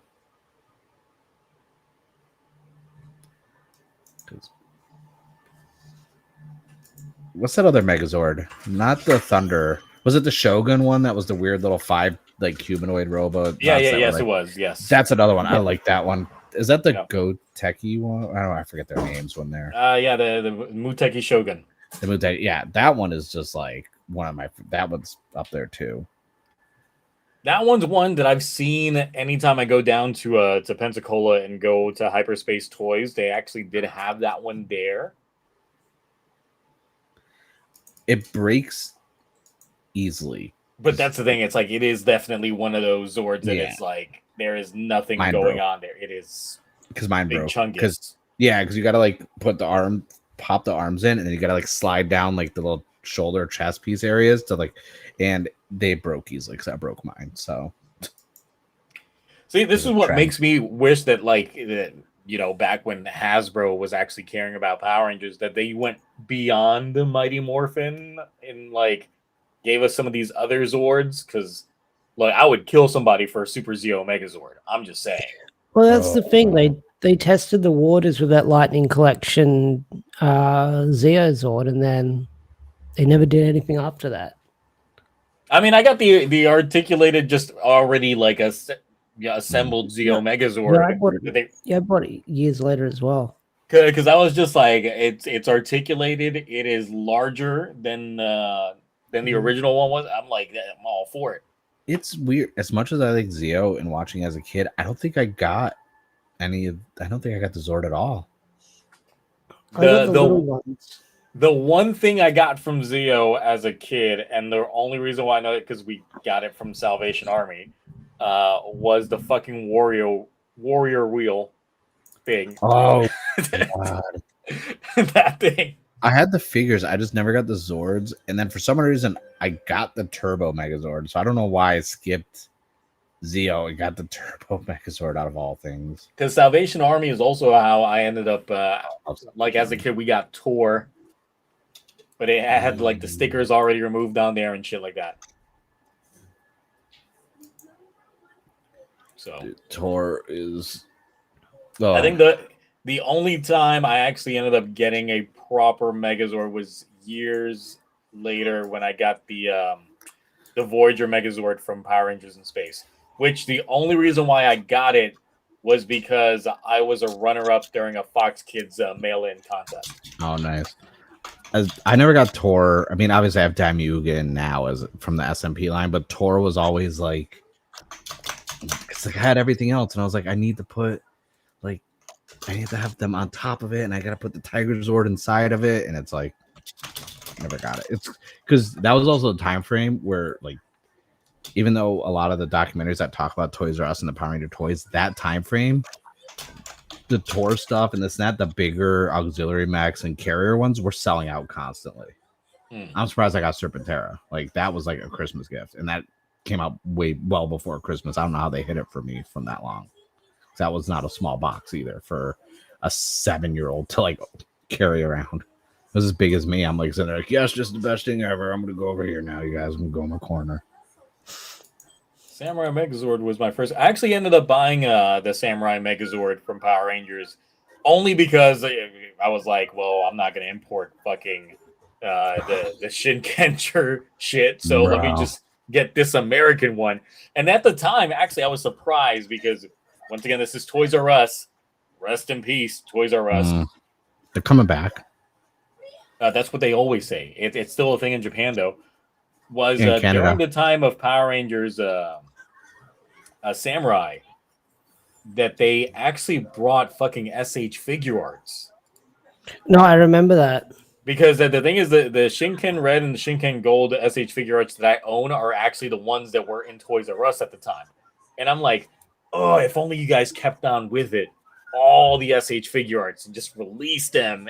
It's like, you know, Toys R Us could have been saved if they decided to dive deeper into some more Japanese toys. I think like the Power Ranger seasons that had counterparts would get SH figure arts unless they mostly focused on Mighty Morphin and Samurai back in the day. Can't remember. And the thing is that they were legit like the actual SH figure arts. They just put a sticker over the Japanese, but it's still the actual SH figure arts. Yeah. which was just wild to see, like going into a store. And I just remember getting the Shinken Red and then looking around and going like, man, the one for gold is empty. And then remembering, hey, wait, in Toys R Us, people would hide things above the shelves. They had the little covering over there. So I just reached over there and I'm like, oh, there's one. When I figured out the bottom shelf, that little shelf part could lift up and it was hollow in there, that was my go-to thing. I put stuff in there and be like, all right, I'm gonna come back in like 2 weeks. That's what I used to do when I worked at Best Buy and I was trying to hide amiibos from people trying to buy amiibos. I did that when I did that when I worked their shift at Target unloading the trucks. And yes, Toys R Us are coming back. They already opened 12 stores. They actually have real retail stores coming. They have a website you can order from too. The website never shut down. No, well, I know, but they're updating it with newer stuff, and you can actually like look at like they're opening. They opened up like 10 or 11 stores. The Mall of America and like the other major malls all have one now again. But I was like, but when are they going to open that New York one? Because that New York one was magical. Had a Ferris wheel inside of it. That just reminds me of KB Toys back in the day. I miss KB Toys. That was a good one too. I hated how, like, when Toys R Us shut down, KB Toys teased that they were coming back, and then nothing really came of it. That would have the game changer if they showed that they would just pop back up like, hey guys, remember us? Yep. It's like, yes, I do. I was like, when I was a kid, I may or may not have commandeered wrestling figures from you guys by mistake. Definitely by mistake. Well, we did it for like the first time in a while. We actually went past the 3-hour mark. Toys. Toy talk. Well, always do that. Talking toys. Talking toys would do it. Yep. Did it. We talked enough. So yes, the New York Toys R Us was great. I was actually there in 2015, right before it shut down for Comic-Con, and their Power Ranger section at the time was just chef's kiss. It was so good. That was like one of the best Power Ranger toy sections I've seen in any store. All right. Do we have anything else before we go ahead and close up shop for this this night? I've got nothing. Great. Cool. I've got nothing really to promote unless y'all want to join me tomorrow night on Twitch. Since we'll be checking out the first episodes. If you missed out on Toku Rerun rotations in the past, we're starting fresh tomorrow with Blade and Deca Ranger. And the Deca Ranger ones that I found were the Blu-ray rips as well for Deca Ranger. So. Oh, nice. I'll have to find out where you got that. Good quality. So it's like we definitely watching a good quality. Even though the Blade one will be the Blu-ray 60 frames per second. No, you're not watching the 60 frames. We're watching 60 frames, and we're gonna be like, wow, this is a thing. You're doing a disservice to that show by watching it in 60 frames. They should have released those Blu-rays in 60 frames. They should have. Ugh. You don't have a Twitch. Get a Twitch. I mean, even then, you should be able. Actually, no. I put my thing age verified. Yeah, it needs to be for your streams. I drink in my streams like I'm drinking now, but yeah, bring back the Jack Party mix games. We don't do that anymore, Mark, for obvious reasons. I know. So play Mario Kart. Play Mario Kart instead. That's even worse. Just as bad. Nothing like a rage-inducing game while intoxicated on Twitch to get some things get clipped out of context. Yeah. I see the error of my ways was saying that. Yep. Oh shit! Moose may have opened this whole entire time. That explains it. I mean, I've seen worse things getting clipped within the past month. Not for me, right? Yep. Another Puerto Rican. It's like Puerto Rican. Oh, another Puerto Rican. One that thinks they're a real Power Ranger. Oh, no. The Rican Ranger. Yeah. That one. Oh, okay. Yes. I'll have to encounter this person myself. Please don't. for your own go down a rabbit sanity. hole.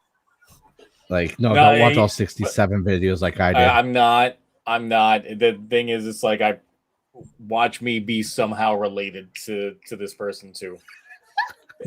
The reason why, like anyone who's Puerto Rican that was actually born on the island, like I was, there's a good chance there is some sort of family. No, he wasn't born on the island. Oh, he wasn't born on. Okay, then he's a fake Puerto Rican. Cool. Yeah, he's a fake Power Ranger. He's fake. He's a fake actor, fake rapper, fake writer, fake artist, fake director. It's like Puerto Ricans treat other Puerto Ricans differently depending on where you were born at. If you were actually born on the island, then you are true 100% Puerto Rican. He was born on the island of irrelevancy. So I've never hated someone so much that I've never met or interacted with. I just don't.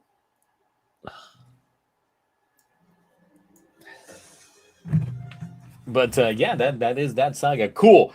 But yes, Twitch stream. I'm gonna try and get out these reviews for Gavu and Gozudra next week. Like I said, pre-production on some of the bits going on there. Sadly, I bought like 4 costume changes in addition to the things going. Sir, why? You did this. This is self-inflicted. You did this to yourself. I did it to myself, yes, but I shouldn't have had the idea that I had. Nor should I have talked to some of the folks on Discord that gave me a genius idea for something else and made me instantly go on Amazon and go like, I gotta buy this wig, I gotta buy these glasses, I gotta buy this blazer, I gotta get that, this, that, the other. It's like, shit, fuck. All right, we doing this bit. Hopefully this is not gonna end up being a one-off character, or else it's a waste of other shit. So, yeah. So money was spent just for the sake of bits, and then also 3D printing for the sake of props. So yes, I'm divulging into this, but I'm excited to see how the finished product ends up going. Like it's been a while since I've like dove in this deep, and yeah, we'll see. I'm just sitting here imagining you spent 4 days 3D printing something, but all these are, and it's just 6 seconds. It's gonna be that. It is. You said that, but it actually is. I've been 3D printing this thing out for like 4 days. I've got to paint it, sand it, all that good stuff. It's going to be used for a bit that's literally maybe 10 seconds long. It's on brand. It's like instantly when you're listening, that's why I started laughing. I was like, he's got all this stuff, and combined, all 4 different costumes are going to be like maybe 15 seconds, maybe 16. You minutes. Are not wrong. In a 35 to 40 minute long video. Yes.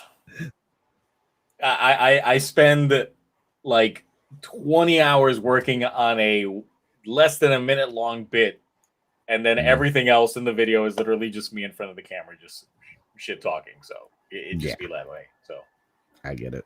I understand. So it be like that sometimes, but that's the dedication to the bit. You got to commit to the bit. So meaning that the print that I started should be actually done right about now, or if not, like an hour from now. So I'll see if it turned out good. If not, then I have to try to remesh the thing and then reprint again and hope it's okay by the morning, or else I'm buying more 3D film. I've already bought way more 3D film. It is how it is. But yes, Mark, what you got to promote? So let's see, I got new candy toys, so I'm going to be finishing those to review those. I just put up my Gozu Polar, the Bear Kuma 50 whatever Robo, and then I have a box from Stickosaurus, so that video is going live tomorrow, where I go over my newest helmet in the collection. You don't fix that color grading though? No, because how am I gonna? We can't. Like, I'm not buying an $8 LUT just to make green look blue and blue look accurate. So I was like, nope, I'm not gonna fix it. I already filmed the video. I already did. I just got to make the thumbnail. And I actually I'm finishing the 6th and final part of my Shokugan video. I have it filmed. I just have to edit it out and add, like the clips that are going over my voiceover, and then I will render the whole entire thing, and then that can go live before Christmas if I can figure out a thumbnail, which I still have not. And it's been a couple weeks and I still can't figure out my thumbnail. It's rough. No AI. I feel like tossing thumbnails is actually not that difficult.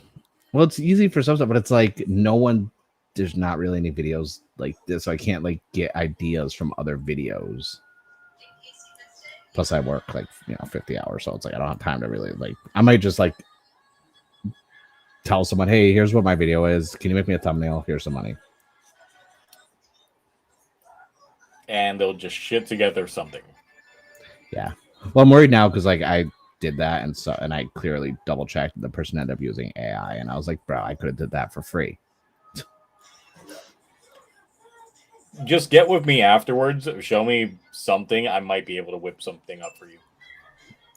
Okay. Yeah, we can do it for free. So it's my parents' fee right there. All right, Ash, what you got?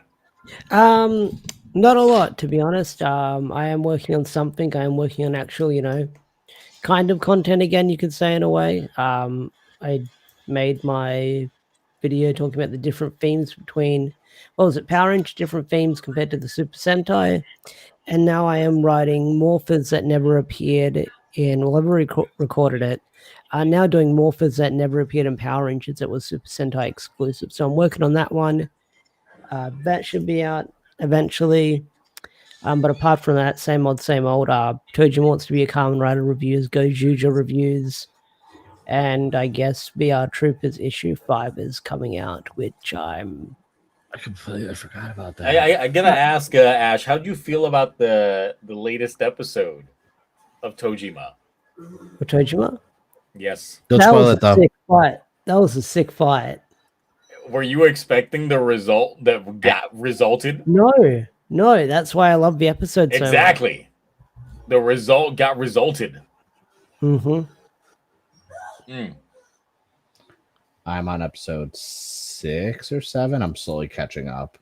Are you watching it subbed or dubbed? Subbed. Oh, okay, because you're so. Why would you watch it dubbed? Because you got. I'm working on stuff.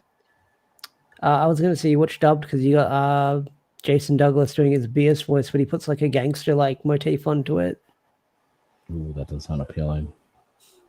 And Patrick Seitz as Tojima, and I guess Colleen Klinkenberg. I don't know. Again, chat, you don't have to just ask if you can ask something. Just ask something and we'll potentially answer. God damn. Yeah. That's how it goes. As long as you catch us before we end the stream. Mm-hmm. If not, I might just type it in chat. But yeah, Tojima continues to be peak. I think it's ending soon. I think it is. I think we did get confirmation. Season 2 got confirmed. Season 2. But the thing is, it's going to be another year before we get that. But it's but the manga is getting an English release next year from Titan Comics in July of 2026. Oh, no. Titan? They're the ones with the Kamen Rider Kuga. Oh fuck! I thought that name sounded familiar when it was announced. Yeah. The AI or the whatever they did, those translations. And they machine translations with some. They didn't fully remove the speech bubbles, so there's still hiragana and stuff behind it. But if you want to cover it when it does start coming out, let me know. I can give you a contact email, Ash. Yeah, all right. I got people over there. They're nice. They're chill. Yeah, I mean, if the Massiverse card game people shipped out to me in Australia, then I'm sure these people will. Yeah. Well, they also send stuff ahead of time digital. Oh yeah, that's true. Digital. If you can go on cam and be with us next TokuTonic, I don't know. There's a vetting process. I mean, The vetting process survive. is I've got to have at least talked to you on Discord a few times. You got to survive 3 VCs chats with me, John, Zio, and while playing Umusume. I gotta have had proper like talking with you in terms of knowing that the vibe's gonna work. I've never seen this person in the chat before. Yeah, because that's the thing. Is like I know I would have people from my own Discord server being, I should be on TokuTonic, and I'd be like, no. You are not podcast material, my friend.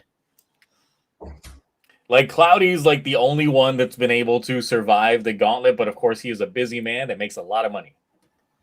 Yeah, he's too rich for us now. I don't know. He's tempting me with cash just to fuck up the Twitch audience. He's like, consider this an investment towards your next child, and I'm like, how much money do you intend on spending? You asked how many zeros. Cloudy's gonna see this, so you know what? I think I'm gonna block Cloudy on Discord until he appears on one of these streams again. I think that's what I'm gonna block him. I'm gonna block him, but first I'm gonna send him a whole bunch of waifu statues. Look, I actually told Cloudy right before the stream if he was gonna possibly want to pop in, but yeah. No. When was the last episode he was on? Because I feel like it doesn't feel that long. Was it even this year? What? No, it wasn't. What episode are we on now? We are on 118. God damn. It's probably like 45 or some shit like that. Like he was on the post VTuber one. I remember that. The one after that. Freaking. Oh, that was with Gavu. So that was a little bit ago. I don't think he was on for any Gotchard at all. No, he was part of the conversation derailing for Gotchard. Oh, true. Yeah, but that was early. That was a long time ago.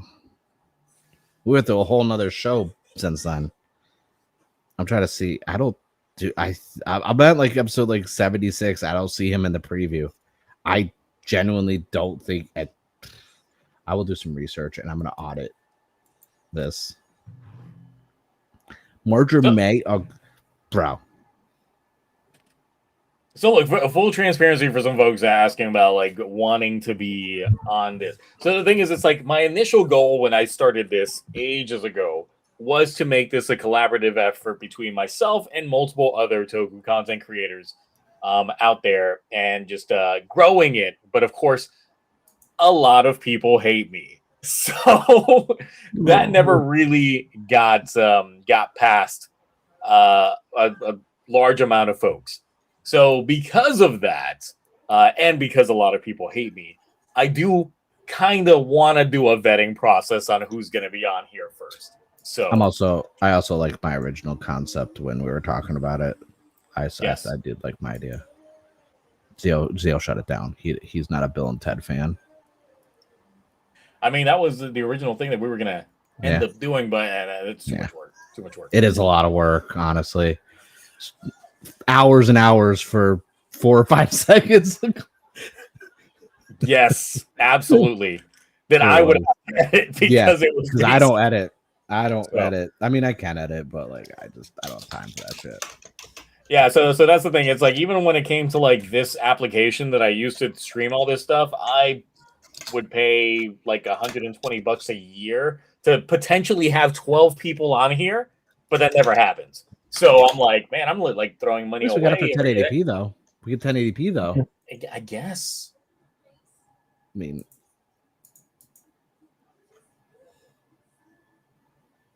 hey, so, Vincent, listen, as a fellow person who listen, I get it. Okay, sometimes, not now, because I have stuff to do after this, but sometimes I am during these streams and I forget what we talk about. Though you've also sent me clips, Mark, of you. Oh my god, I got more. I got new ones. And they're great, especially the other night. I had a cookie like that big, and I swear, I stopped in the middle. I was like, "Am I high?" Like while I was filming, I was like, "Am I high right now?" And I had a conversation with myself, trying to I gaslit myself into thinking I wasn't. And then did you just eat a cookie on camera for like 20 minutes? No, I was sitting there drinking a Coke Zero, hitting the vape, and I was just like, fiddling with the realm. I was like, man, I wonder how I set this up as a camera. I was like, I don't trust myself to set up the mount on my desk right now because it's so far away. And then I was like, oh wait, I'm sitting at my desk. I was like, it's right there. Yeah, no, it's bad. Luckily, it's not a common occurrence. Just once every other day. What do you mean getting paid for it? My channel doesn't even make money. Like, what are you talking I'll about? be like, y'all bitches get paid? It's like, I don't get paid. I don't even monetize these. Hell That's no. why I'm in Toku debt. I'm not getting paid. That's why I still do Twitch streams because, once again, Twitch, low effort content, but I actually do get paid every month, even though it's not much. It's like $70. Me and Ash are going to unionize. But that's going to start a union, a Toku union, where we're getting paid. We're getting benefits. We're getting listen, snacks. I want snacks. Once again, I want goldfish crackers. Since I saw that, I guess YouTube has this thing where if there is a video posted up by multiple content creators, it could technically get uploaded up on everybody's individual channels and just be shared, like viewing things. I'm a leech off of Ash's audience. So it just depends if I can figure out how the fuck that shit works. Do y'all want me to essentially set TokuTonic to be on all 3 of our channels? That'd be because I've seen that feature before where it says I can offer to stream it. Yeah, where essentially it shows it'll show all of our icons at the bottom where it shows the face of the we can also vertical stream it too now. Yeah. Ooh, vertical streaming. It'd be like boom, boom, boom. It would basically be the Zets driver box, but with our faces. So it'd be like, there's Zio, then me, then Ash, then not Cloudy. We'll just put like we'll put Uma Musume gameplay right there. Yes. That's how we do it. Because I need to win races. I'm so tempted to download it on my phone. I get like, even though I've got it on Steam, I was tempted to download it onto my phone. Why? It's become it won an award at the Game Awards. Yeah, and they give us the SSR. I got a Super Creek, by the way, with on both my accounts. That and Gold Ship cosplayers have just invaded my fucking Instagram algorithm with like shit posting. Oh, really? They just invaded. You didn't search for something, sir. No, they invaded. We need an algorithm update next week or the week after. No, the week after is Christmas. Ash's algorithm minute, and he just tells us about his algorithm and how it's going. This might actually end up being Let me see. Let me look at this. It might actually be the last show of the year because I know, Mark, you're going to be gone next week, and the week after is the day after Christmas, and I don't know if I'm going to be streaming then because I'll be doing the Every Common Writer first episode stream part 2 on Twitch. Yeah, so that's going to be an 8+ hour stream already. So this might be the last one for the year until we come back on the 2nd. Ooh. Damn. So second the weekend? No, well, the 2nd would be the Friday, the first Friday of the year. Saturday for me. Doy. So you're time traveling. I mean, we could always do like a end of the your Toku stream between there, like a TokuTonic shift special edition. You say that, but the beginning of the year is when I do the Toku Awards, so I'm gonna be dead editing. You need a break from editing while stuff is rendering. Right. I don't know. The only thing I would say is at least thanks to my fiber internet that the upload would be very quickly. So welcome to it's a game changer. It's worth all those issues I was having for months on end while they were working on the infrastructure area because now I'm just like I downloaded. All right, but that's it. We actually went on for almost 3.5 hours. Damn. So look at that. It's your guys' Christmas present. I guess. Yeah, that's it. We're out of here. If we don't catch you by the end of 2025, then we'll see you in 2026. Happy holidays and safe New Year. Well, we'll see. Hopefully, we won't start off the year with planes crashing all over Good the place. luck like on your this. Tokudet, losers. I'm number one. Also, Tokudet submissions, get them up there by the 22nd. You have 9 days. Send them to zioagito@gmail.com. All right. Bye. Bye.